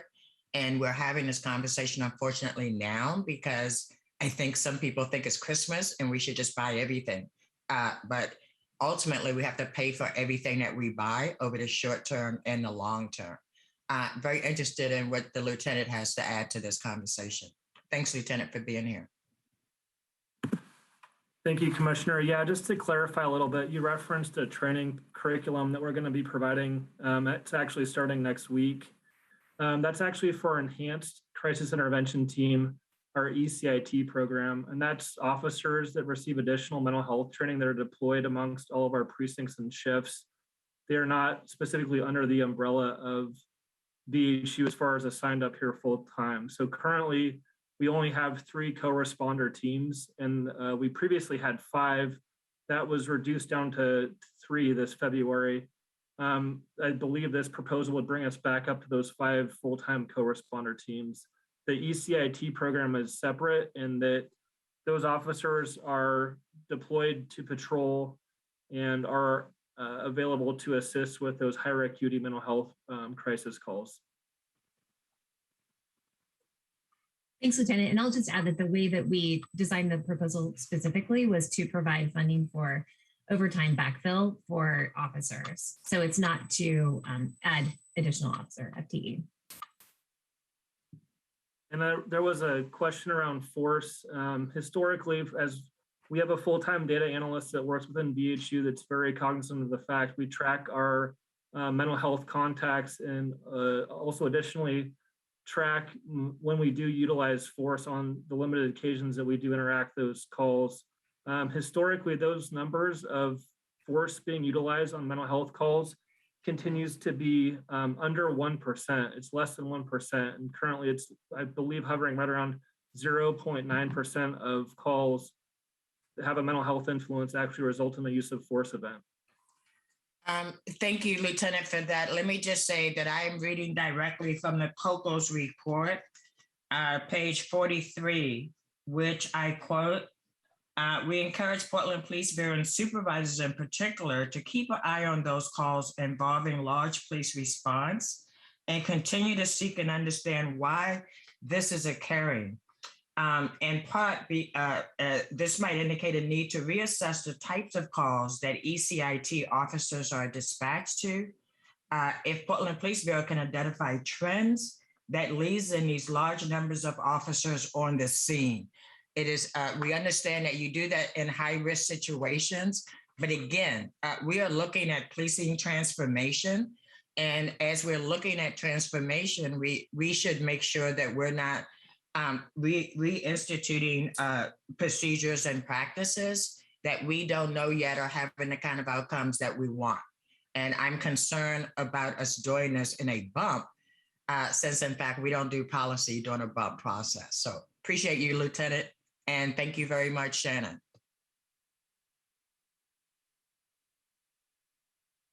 Commissioner Mapps. Why don't we move on? Okay. So we are on line 16, which is investment 10, shelter permit fee waiver reimbursement fund. That is $1 million. And then investment 11 is increase the number of available shelter beds citywide, and that is $5 million to add 400 beds, rooms, and pods. If there are no other questions, we'll move on to economic development. So the first item here is $250,000 for the downtown marketing initiative. The next item is $100,000 for childcare provider relief. And again, reminder, you can see the descriptions on the right, followed by a handful of proposals from the, go ahead, Commissioner Hardesty. No, I'm going to let you finish your sentence because my question is going to come right after your sentence. Okay, there's a handful of proposals from Prosper Portland that we will talk about next, including the first is Inclusive Economic Development Strategy, which is $850,000.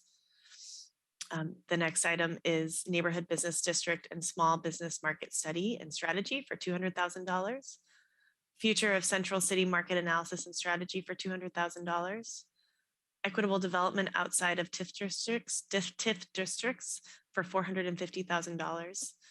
And those are all sort of similarly grouped. The next item is a little bit different. So Commissioner, I'll pause and see if your question is now.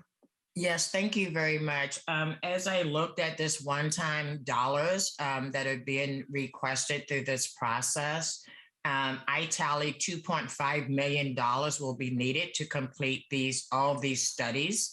And I'm very concerned that if we're voting in a bump process to support a sliver of dollars for this funding, that we are tactically committing to providing all the additional resources they will need to complete the task. In a regular budget process, we would actually be making decisions between which of these are going to move us forward in the appropriate way in a deliberative fashion. The fact that we're asked for 4 packages that actually will study 4 different economic development schemes when we already know that we are waiting for Prosper Portland to come back with a funding proposal that does not rely on the returning of urban renewal dollars into the general fund.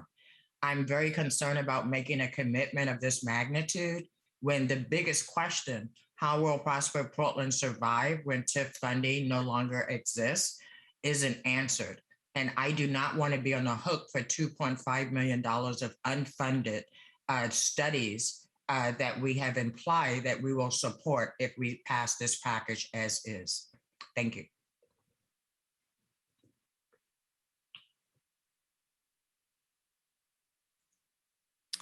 All right, so the next item, item number 25, is additional food cart infrastructure and security support. So this is building upon the $25,000 request that was requested through the Bureau request. This is an additional enhancement for the Ankeny West food carts for infrastructure and security. And then we'll move into the section of public safety. So there, the first 5 or 6 items are all related to the Police Bureau. The first is for Police Bureau Retire Rehire Program for $400,000. This is the first part of a 2-year commitment for retiring and rehiring 25 officers. Second item is a combination of a couple of items that are subject to bargaining related to recruitment and retention, and it'll be part of the collective bargaining process with the PPA. The third item, this is related. Jessica, can you answer and maybe, I don't even know if this is an appropriate question. Is that part, will this become part of the current negotiations, or will this be a separate negotiated issues? I believe the intention is for it to be current, but I will defer to, actually, I'm wondering if Sam, if you have any more certainty around that. It's on retire rehire. Yeah. So the question is, Sam, is if this is going to be, this is for the PPB related subject, the items that are subject to bargaining. The commissioner would like to know if it's planned for the current current bargaining cycle, or if it's a separate, it will be bargained separately. Thanks. So for us to reach back to the retirees at the beginning of this fiscal year, the Portland Police Association will have to give us authority to do that. If the council chooses to move forward into the next fiscal year, then we don't need to bargain it. If there's no interruption in service between, if we get people to sign up on the retire rehire while they're still working for us, we don't have to bargain. To go back to those that most recently retired, we will have to bargain that. And will it be part of what we're bargaining now, or is that a separate issue? The question of whether they could agree on, I don't know the answer to that question. Is Mike Fromm on? This may not be the appropriate place to have the conversation, but it just raised a red flag for me that there's a lot of balls in the air around where we are at the moment. So just wanted to plug that. This might not be the right place for this conversation, but just wanted to plug that. Thanks, Commissioner. Thank you. And I've had this conversation with the mayor and with Sam Adams in the mayor's office around whether it makes sense for us to be planning for a training academy before we have a training czar on board with a vision about the kind of training that will get us the kind of community police officers that we all aspire to.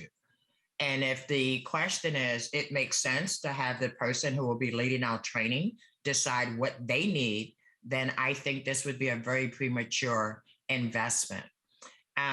And I will say the investigators would go along with the people who are doing the hiring as far as background checks for folks who are going to be hired. I am open to the retire rehire program, but we'll be working on some amendments to make sure that if we're going to hire people back, they are not part of the people who retired in lieu of being investigated for excessive uses of force. We still have over 6,000 uses of force from last year that are working their way through our investigative process. So I certainly wouldn't want to be stuck with an officer that either retired in lieu of being investigated or is named in one of these outstanding suits. I'd also want to make sure that anyone we hired back had no role in training people in unconstitutional practices, so that we won't have someone back on the force who doesn't understand the Constitution is supposed to serve us all. And I think the third thing for me is I want to make sure that if we're bringing people back, that there have been no complaints of discriminatory behavior as it interacted with people, whether they were Black, Indigenous, or other people of color, or whether they're our houseless community members. We don't want to bring people back who've had very negative interactions with community members, because we're not going to transform if we continue to go back to the same practices. And so I am open, and I can say, I need to tell you, this package is really challenging for me, because there are some things I think we need now. And there are some things I think it's more appropriate for us to deliberate as we go through the regular budget process. I know we are in crisis today, and I applaud some of the package that was put together by the mayor and Commissioner Ryan and the county. But when we're talking about making investments that will have a long-term impact on the general fund, we need more time and more public input.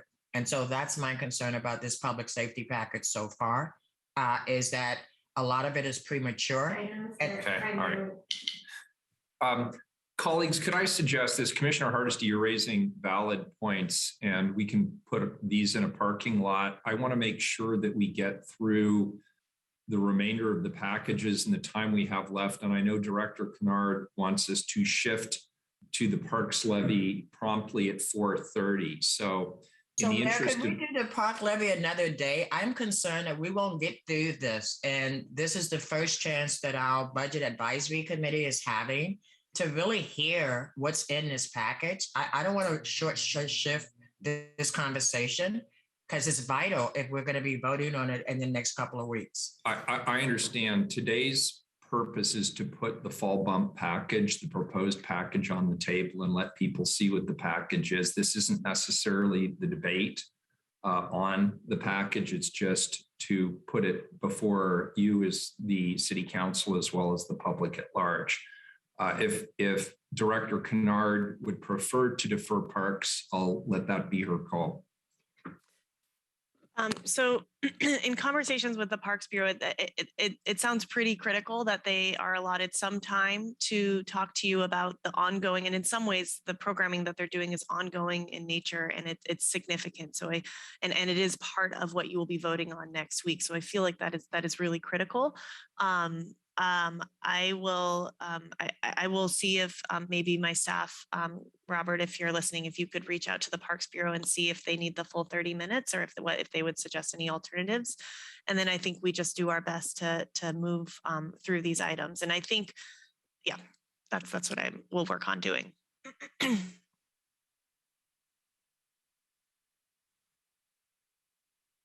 All right, so, okay, so the next item is increase the public safety support specialists. These are the PS3s. So I want to highlight that the description here is I think incorrect, and I think that there was some confusion with the document going between our office and the mayor's office. But I believe in what has been budgeted is actually the increase. This is not a technical adjustment of funding from the contingency. It is actually an increase in staffing, an increase in PS3s, 7 PS3s, an admin specialist, and I believe a manager position to add another team of PS3s. So this is what you see on the one-time side is a partial year allocation to fund those folks when they come on at the towards the end of the year, and then the $900,000 is a Cal target increase to fund that staff on an ongoing basis. So the next item is background investigators for hires. It's just a hire. Jessica, I had a comment on that. I'm sorry. Our high school, unlike many high schools, really supported our SROs.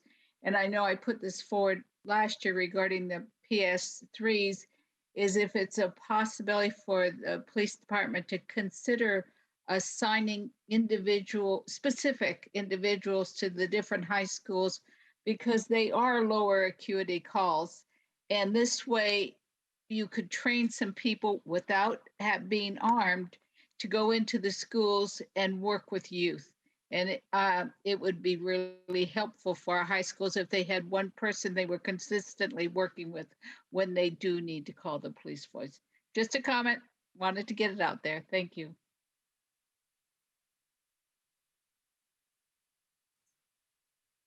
Thanks, Frida. All right, the next item is $120,000 for background investigators for hires, is to hire additional 4 limited term positions. There is also $100,000 for background investigation outsourcing to contract out background investigations. So really focused on increasing the time, decreasing the time it takes to hire to get folks in the door. And then $856,000 for a basic training academy. The next item is in the CSD, stands for Community Safety Division.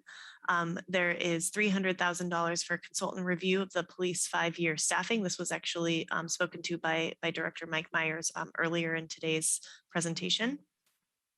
There is $2,806,178 for 3 different items related to Department of Justice findings and their compliance with our agreement with the Department of Justice. The largest aspect of this is one-time sort of capital acquisition costs of the actual equipment and software that we would need to start a body-worn camera program, and that costs $2.65 million. Also includes funding for technology oversight with Office 365, and then partial year funding for a training dean to oversee the training division. This is also a requirement of the Department of Justice. And what you see is in that Cal target adjustment is the ongoing cost of supporting that training dean position. Yes, Commissioner Hardesty. Excuse me, a quick question about what I see missing from this one-time list is the Regent data retrieval system from the Police Bureau. If we have one-time funding, we should spend the $3 million to make sure that we have a data system that we can actually utilize. Because as you remember, we only extended it for a year. And I did not see that on the list for one-time investments that would make sense for the Police Bureau's budget. But I would highly support that. Okay, thanks, Commissioner. And then Frida, did you have an item? I was actually, it's similar to Commissioner Hardesty, because having been on this advisory for several years, I remember where money was put toward that data system and the development of it. And so I was wondering, are we in place with it since we put all that money toward it quite a few years ago? Because that was the idea, is to make sure we look through all the issues with other jurisdictions that have used body cameras and their problems, and so we could smoothly implement ours. So does anyone know if those systems were put in place? I can tell you that the DOJ gave us some fabulous best practices that have been created long since we started this conversation back in 2019. And I am really excited about the third-party ownership and the opportunities for us to do it in a way that actually really creates accountability. So the answer is yes, we're on it. Okay, thanks. You're welcome. All right. The next item is in the Attorney's Office. It's also related to Department of Justice compliance. It is funding for a crowd control assessment from the protests of 2020. That's $400,000. The next item is in the Fire Bureau. It is for community outreach for the Portland Street Response Program. It is an allocation from the policy set aside for Portland Street Response. Scroll down, please. Thank you. The next item is, it's actually $0 as you see, but it includes authorized permanent FTE to accelerate the work of the 311 program. So the 311 program has sufficient funding in their budget right now to get started, and they actually have a pre-approved Cal target increase that Council approved when they launched the 311 program. They're getting additional resources next year to continue rolling things out. This will just help them roll things out more quickly and sooner. The next item is for the Community Safety Division. It is for 2 positions in that division to support some regional planning support with the LIPSIC and the PSEP. which is I'm struggling to remember the acronym for LIPSIC. It's a joint county city endeavor. Local Public Safety Coordinating Council. Thank you, Commissioner. And the Portland Committee on Community Engaged Policing. The next item in the Community Safety Division is a consultant for violence reduction plan at $100,000, followed by 2 FTE for public information, so for communications, there's a manager and a communications coordinator 3. This is an item that has an ongoing CalTarget adjustment as well. The last 2 items in this category are in the Office of Violence Prevention. The first is $105,000 for gun violence impacted family support services. And the next item is $225,000 for facility tenant improvements and school violence initiative. And this includes a CalTarget adjustment of $150,000 to support the authorization and continuation of a permanent position, a permanent program manager. Excuse me. So I know nothing about why we're proposing this, why we are building out space outside of a city property, and why we would actually be putting this on a fall bump proposal without a fuller conversation. I remember not being excited about the particular Cure Violence program as it was presented to us in an earlier budget presentation. And as far as I know, they were gathering information, but we weren't adopting wholesale this particular strategy around violence prevention. So there seems to be a disconnect between what we talk about at council and what's happening in other locations in the city.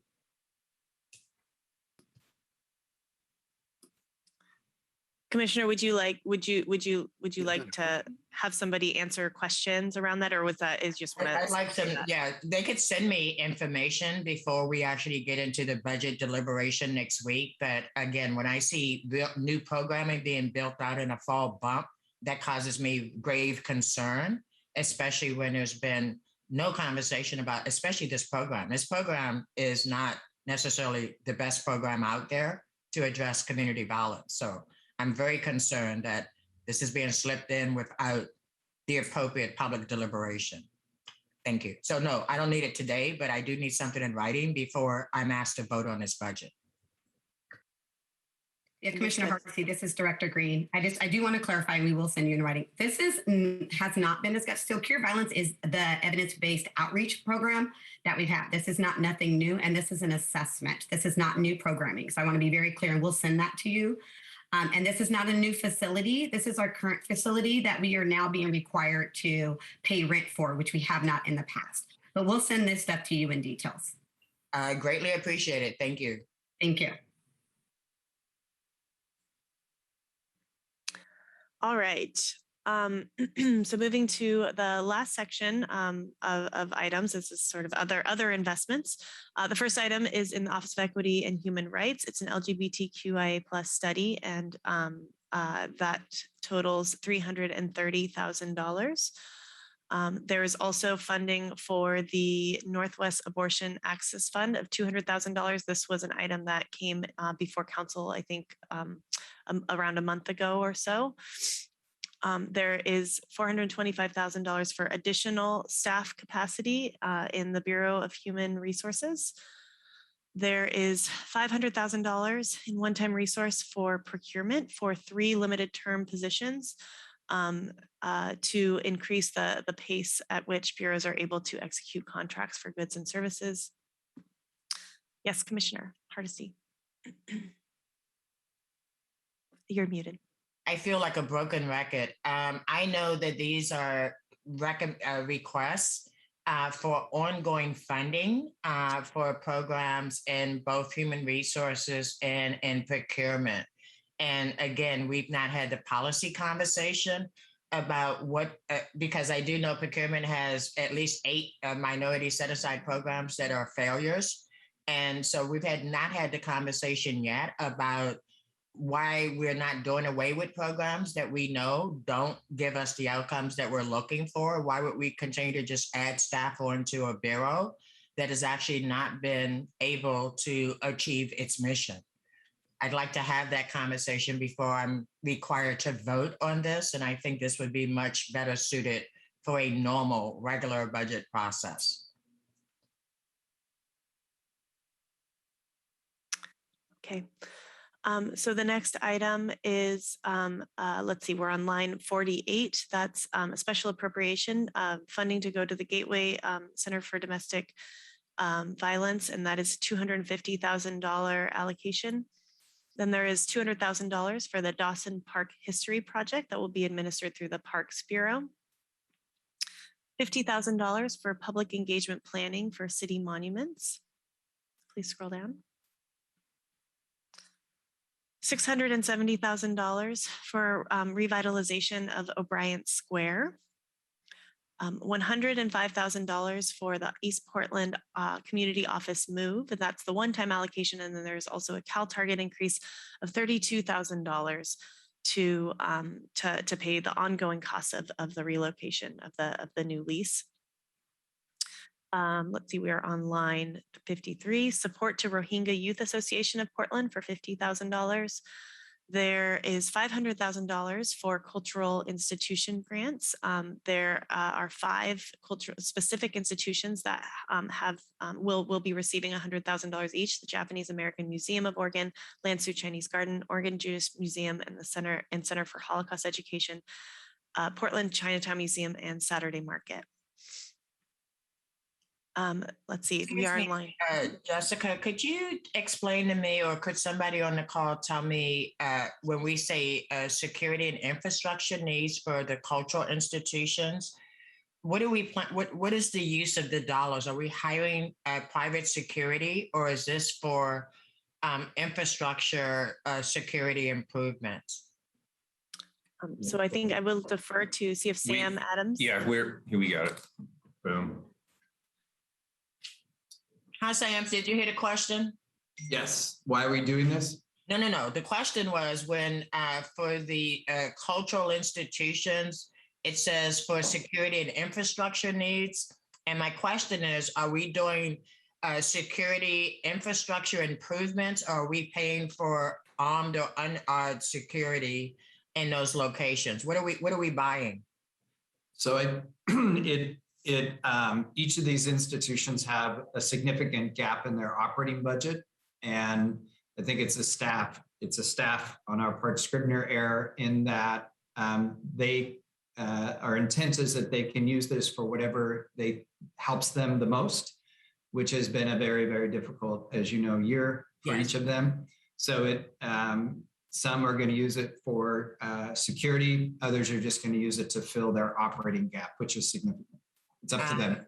I totally support it with the description you've given. So maybe we can get an update of this description, because I think there were community concerns that we were paying for armed security to add more guns downtown Portland. So just wanted to make sure that that was not in fact what the intent was. Yeah, apologies. That's a staff Scribner's error. Thank you.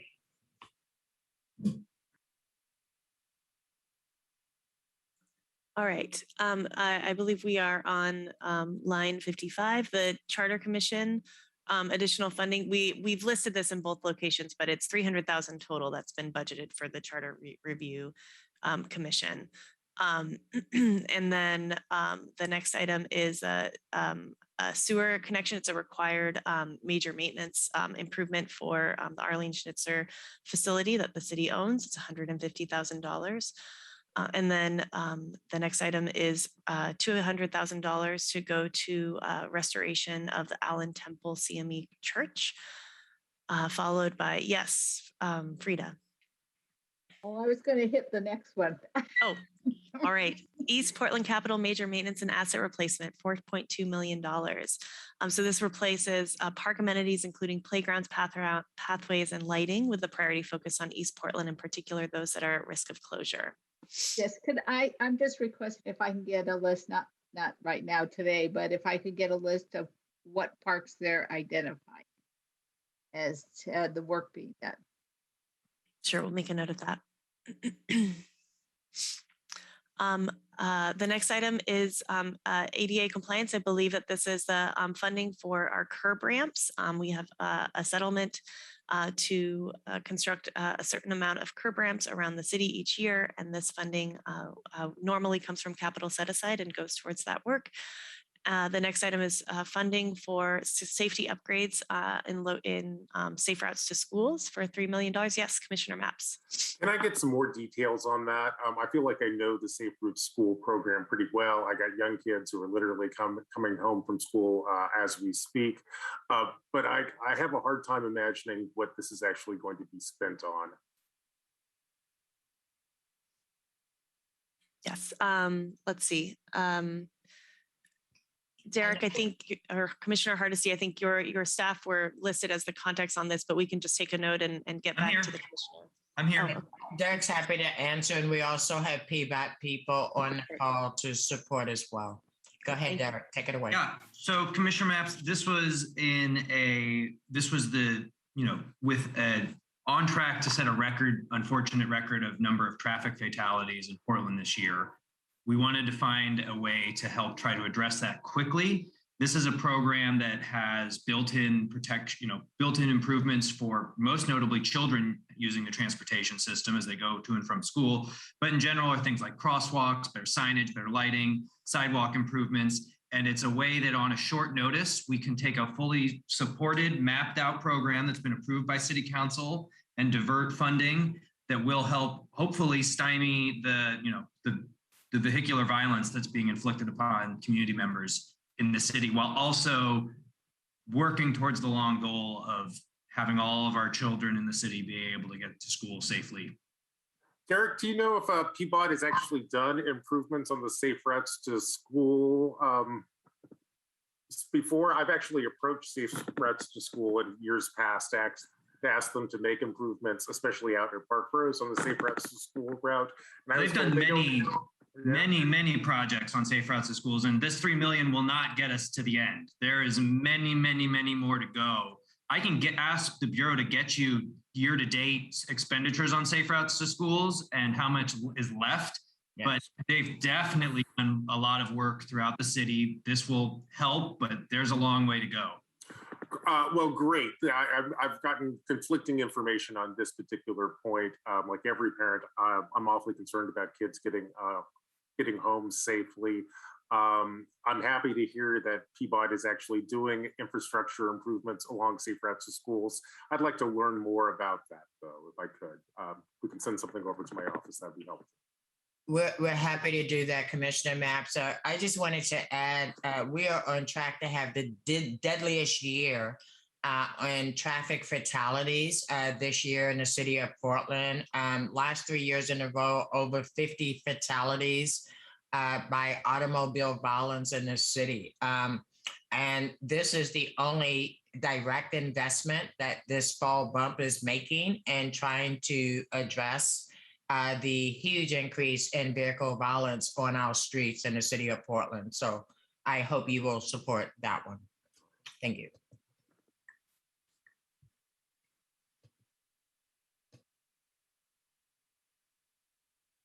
I see Frida got to jump on in. Yeah, I got to jump. I just wanted to kind of follow up on that. Is it possible to get a link where the map shows where the projects have been done in the last year and where you plan to do projects with this $3 million, and it can come later? I just kind of, East Portland Action Plan always wants to know, where are you really putting? And David Douglas definitely wants to know, because we got a lot of unsafe street routes to school. So we totally understand that. Let me just say that Safe Routes to School is another one of those fancy unfunded mandates that we rely on either extra revenue or general fund resources in order to be able to invest in it. So the difference between what we'd like to do and what we can do is all based on funding and having access to funding. I totally understand. I just wanted to get a sense of where this money is going to be spent in the city is all. All right, and then the final item is $1 million to pay for planning and materials needed for urgent repairs to the tram. And that is it, folks. We did it. We got through the entire list. I know there are many questions still pending. We have about 11 minutes left. So if there's open discussion or additional information that folks would like, now is the time for us to discuss that. Could I just jump in and ask a process question, Director Kennard? So there will obviously be far more questions and deliberations and potentially amendments put forth. What is the procedure going forward in terms of how that would best be done? So we have our, so this again, I should have said this at the beginning. Obviously, as a work session, council can take no action here. We are gearing up for a formal hearing, and we wanted to have this discussion publicly for the benefit of the council to talk together, as well as for the public to see what is in the mayor has filed. Next week on Wednesday is when this item will be formally heard, and we will take public testimony at that time, and we will hear amendments to, and council is able to offer any amendments to what has been filed and discussed today. Internally, the process for putting forward amendments is that we would like to have amendments to our office by the end of the day Monday, if at all possible, so that we can make sure that they are in accordance with the format that we need for changes to the budget, and get them into the Tuesday memo for the clerk. But we can continue working with your staff to make sure that their needs are accommodated through this process. So we will hear amendments, we will take discussion, we will vote on amendments. If we have a unanimous vote, we council may elect to add an emergency clause. It was filed without an emergency clause, but council may elect to add an emergency clause to vote on the item this coming Wednesday. If not, it will go to second reading the following Wednesday on the 17th. All right, thank you, I appreciate it. One other question, like on procedure, do we have to take a vote to not automatically put half our dollars into the set aside? So that is the waiver of financial policy is included in what has been filed. It's actually, it has to be issued as a directive in the ordinance. So it's included in the ordinance as filed. Changing that would take an amendment to the ordinance to strike that clause from the ordinance. So the whole package includes this change to standard policy, is what you're saying? Is that if our vote on the budget would negate the law that says we put half of our set aside into our maintenance fund? The proposal waives financial policy and allocates resources that would have been put into the capital set aside, allocates those resources to other priorities that would not be eligible under the capital set aside policy. To be clear, it's a one-time waiver. But there's not a public vote on the waiver. It's just on because of the way the ordinance is written. I was just trying to understand. I thought if this is the policy, didn't we have to do something different to not follow our own policy? And so council will be voting on what is filed essentially, and you have the option to make changes to what is filed, and what has been filed is a waiver of that policy. So by voting for the ordinance, you are voting for the waiver unless there is an amendment. Thank you. Yes.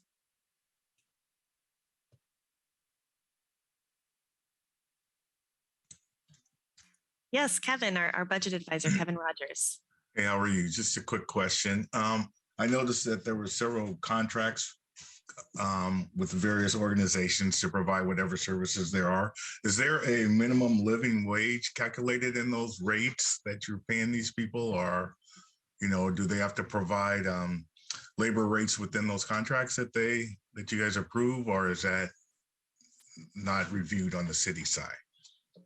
That's an excellent question. Thankfully, we have a very robust group of folks on this call, and I'm hoping that our procurement director, Biko Taylor, is still on the call. I believe I saw him earlier. Biko, do you happen to be still on the call? Yes, I'm still on the call. Can you repeat the question? My question was, when you guys review contracts for different contractors to the city, are you looking at wage rates that they're paying to their employees, or are you guys just looking at total costs and what's the best interest of the city?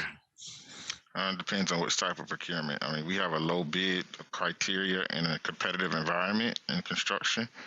In other cases, we have a more comprehensive assessment criteria package, more of a best value. So we look at total cost more so in both areas, but wages are not under scrutiny in the construction area primarily because we pay a prevailing wage anyway. From the city, but you're not scrutinizing what people are presenting to you, though. You're just saying that looks reasonable or whatever, because you're not directly in contact with their employees and what they're being paid, right? Right. If they're paying a prevailing wage, there's not a need to scrutinize that. It's a prevailing wage. Okay. Thank you. Thank you, Pico. All right. Are there any other questions? If not, I will turn it over to Director Long to talk Kevin, about excuse me, Director Kanata, I just wanted to make sure that Kevin had his question answered. He looks like he's still pondering the response that he got. I don't want him to think that we're not. Did you get your question answered, Kevin? I'm still pondering. Yeah, I didn't really get a direct answer. So that's, I'm just trying to, having a not-for-profit background where we've had contracts at various places I've worked in the city. Part of the model that the not-for-profits would use was say, hey, what is the city going to pay? But were we always paying our employees a living wage? And I know we've had this conversation throughout the year since I've been on this board. So that's why that just kind of jumped out at me in light of, employment, employers, rates of home of, I'm learning a new term, houselessness today and all these things. So it's just kind of something that popped in my head. No, I appreciate you asking that question, Kevin. And let me say that as far as contractors, and you're talking nonprofit, so the difference between what Director Taylor talked about, Director Biko Taylor talked about, which is procurement process with construction contracts, prevailing wage always prevails, right? So it will always be a living wage, family wage, employment for the receiver of the contract. Doesn't necessarily mean that the folks that they're hiring under them, that they're paying a prevailing wage. Right. Right. The same with nonprofits. We know the directors make good money, but we also know frontline workers are the ones that make the least money and those the ones that burn out most, right? And part of the mayor's negotiated package was a pay increase and incentive for those frontline workers who are working for those nonprofits. Now, the county doesn't have contracts directly with them. So I think one time helping to subsidize salaries is fine, but I don't want us to be in a position of subsidizing salaries for contracts that we don't have, that other governments own. Right. Okay, thanks. Hope that helped, Kevin. Yes. All right. I will turn it over to Director Long from the Portland Parks and Recreation. Thank you, Director Kennard. For the record, my name is Adina Long, Director of Portland Parks and Recreation. Good afternoon, Mayor, Commissioners, and Budget Advisory Committee members. We'll be providing a brief overview of the Bureau's fall bump request, and I want to thank you for your time today. As you recall, less than a year ago in November, Portland voters approved a 5-year local option levy that will generate an estimated $45 to $48 million per year. The Parks Levy is the first step in our sustainable future journey. The journey will include work to address our longstanding and growing deferred maintenance gap, to build a park system and urban forest that is delivered equitably across our city, and to ensure we have reliable resources to maintain and sustain our services and programs. Soon after the levy's passage, we quickly came to City Council in February with a round of initial investments to ramp up the organizational infrastructure to support growth and to ensure we could deliver summer 2021 programming. Parks Levy resources have allowed us to deliver on those promises made to the community, including a COVID-19 responsive summer program with a focus on outdoor programming. The plan afforded the Bureau flexibility as we navigated a turbulent public health landscape while still bringing the community together to recover. The team then worked all through the summer to develop proposals that met the intent of the voters in the ballot language and aligned with the listening and learning we've been doing, particularly with the immigrant community and communities of color. In August and September, we've been getting feedback from our stakeholders, the Parks Board, the Budget Advisory Committee, Urban Forestry Commission, and the Parks Levy Oversight Committee. Voters overwhelmingly approved the Parks Levy so that Portland Parks and Recreation could provide recreation for all, increasing access to recreation services by reducing cost as a barrier, and centering our programming and outreach on Black and Indigenous communities. Protect and grow nature, maintaining parks, improving the health of natural areas, and increasing tree planting and care for Portland's tree canopy and the benefits it provides. Community partnerships, building strong community partnerships and increasing engagement with culturally specific and community-based organizations so Portland Parks and Recreation understands how to meet the needs of underserved communities. I'll turn it over to Claire Flynn, Parks Levy Coordinator, to show how our investments break down into these three key goals and the specific commitments we made to voters in the measure. Thank you, Director Long. As part of the Parks Levy referral process, the Bureau made 15 commitments, which were listed in the voters pamphlet for what the levy could help fund. As we built our fall bump, we asked staff to select relevant Parks Levy commitments related to the activities and positions in their budget proposals. The proposed budget would allow the city to deliver on each of these 15 commitments made. This pie chart shows a breakdown of the total amount requested under each Parks Levy commitment. You can see how those commitments intersect with the priorities that Director Long mentioned on the previous slide. Some of the commitments apply to multiple priorities. For example, provide parks and recreation services to diverse populations in the light blue at the top is central to all aspects of our work and therefore intersects with all three groups. This is also why the rings around the pie chart add up to more than 100%. Taking each ring as its own, we can say that 42% of the proposed levy allocations will help support recreation for all, 28% will support elements of community partnerships, and 78% will contribute in some way to protecting and growing nature. I'll pass it over to Claudio to look at the dollars using a more organizational view. Great. Thank you. Thank you, Claire. I'm Claudio Campuzano, Finance, Property, and Technology Manager for the Bureau.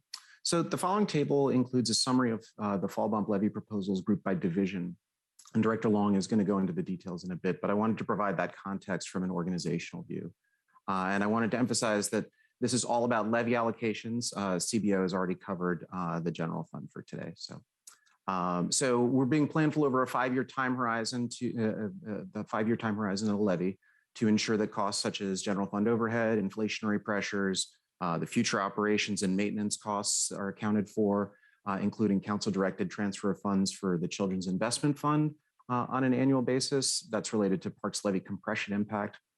And between the remaining one-time and ongoing, we have about $40 million more to allocate over the life of the levy, whether that be to ensure access to our recreation programs, to backfill potential general fund reductions, or to enhance other services that we deliver. So before I hand it over to Adina to talk about some of the details of the submission, I wanted to walk you through the decision support tool that helped us get there.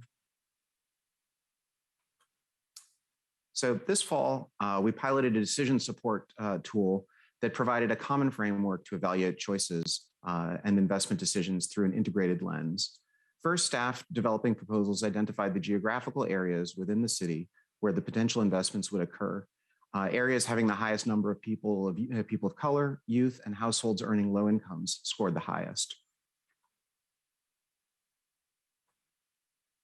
Second, staff proposing levy-funded proposals submitted detailed information about the proposal's services and identified who would benefit and who would be burdened. This information is part of our racial equity lens and empowerment tool developed by our equity and inclusion team. And to operationalize that racial equity lens as part of our budget process, it was read and scored by independent reviewers within the Bureau. Third, the senior management team discussed the proposals and organized them into 4 groups or quartiles based on how strongly the recommendations would address equity issues. The stronger the proposal, the more points it earned. The decision support tool pilot will continue to evolve through community and staff feedback. Eventually, the tool will develop into a consistent method to support decision-making for the Bureau as we continue the perennial work of creating anti-racist practices, programs, and policies. So now I'll turn it over to Director Long to talk about the service enhancements included in the fall bump request. Thank you, Claudio. Let's start with our land stewardship division, which includes all of our staff that handle the daily maintenance of developed parks and natural areas, including community gardens. They also run our environmental education programs. Land stewardship is currently funded for 151 full-time permanent positions and about 56 full-time equivalent seasonal casual positions. Seasonal casual positions vary in the number of hours that they work and their pay, but so you have a sense of scale rather than just sharing dollar figures, over the next few slides, I will share a high-level estimate based on a full year of work and the average cost. The new Parks Levy resources will allow Portland Parks and Recreation to hire 41.5 new full-time positions to increase the Bureau's capacity to provide the daily care and maintenance of Portlanders' parks and natural areas.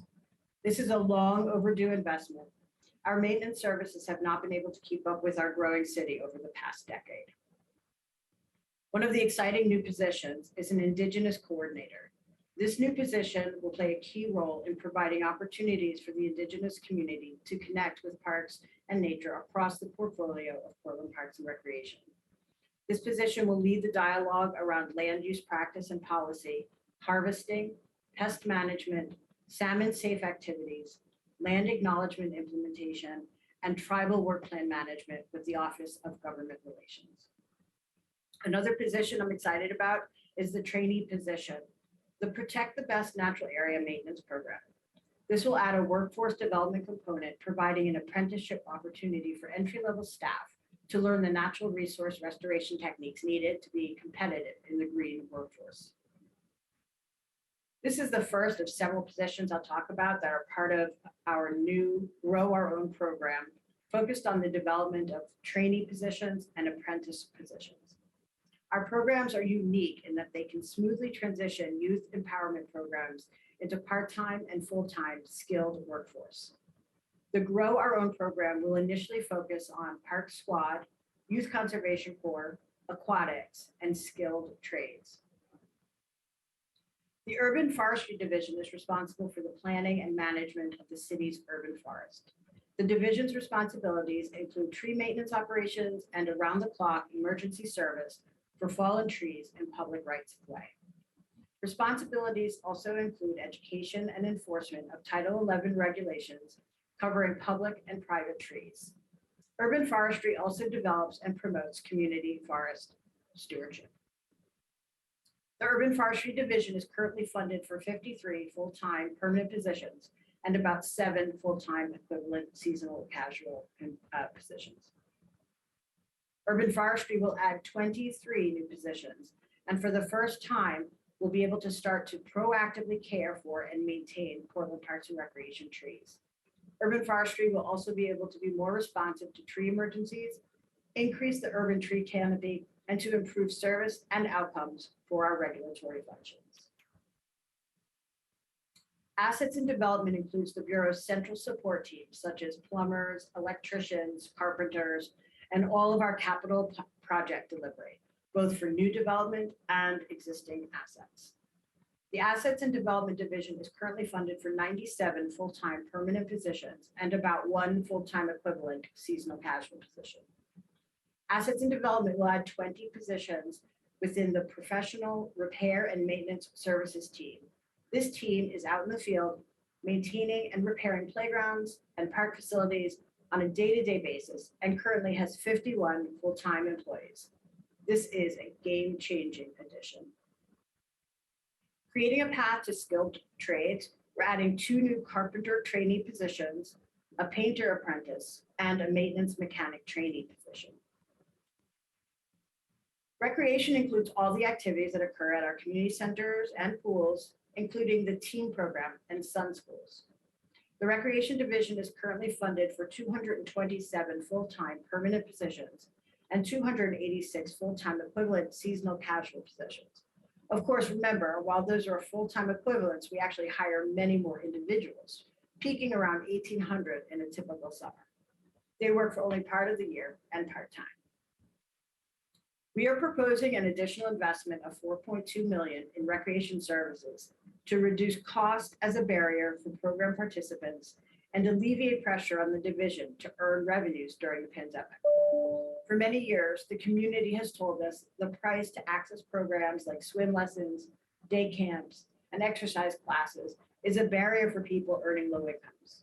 This investment comes on top of a reduced revenue target in the adopted budget, bringing the total use of Parks Levy resources to support recreation to over $10 million in fiscal year 2021-22, dropping the revenue target for the division to just over $5 million. It's important to note that the Bureau historically provided scholarships in the range of $600,000 to $700,000 each year. So this is a significant investment in reducing cost as a barrier to programs. Recreation will also add 3 positions to develop the capacity to deliver on an enhanced mission of access and equity. The Equity and Inclusion Team is currently funded for 7 full-time permanent positions, including an equity policy analyst to lead the Bureau's equity policy development and coordination, and 2 new equity and inclusion team members, and about 1 full-time equivalent seasonal casual position.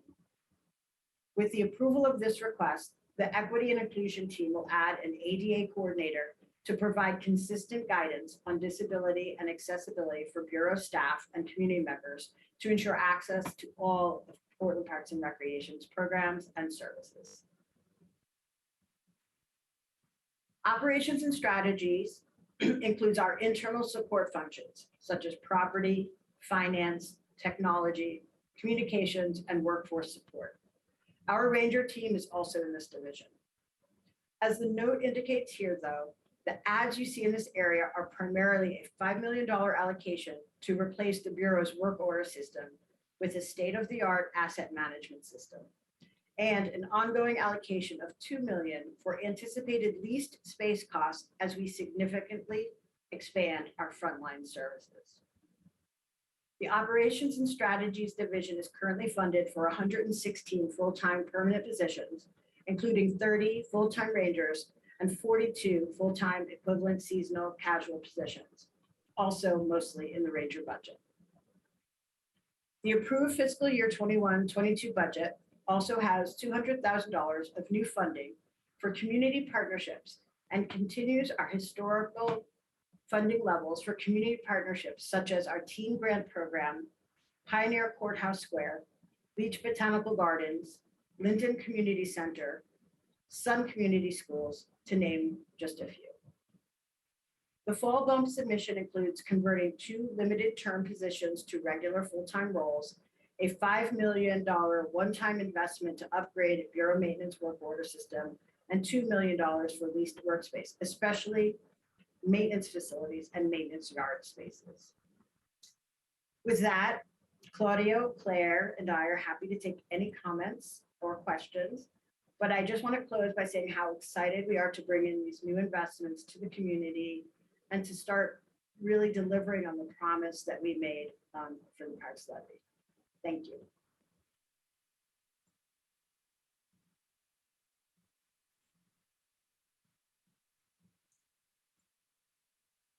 Great.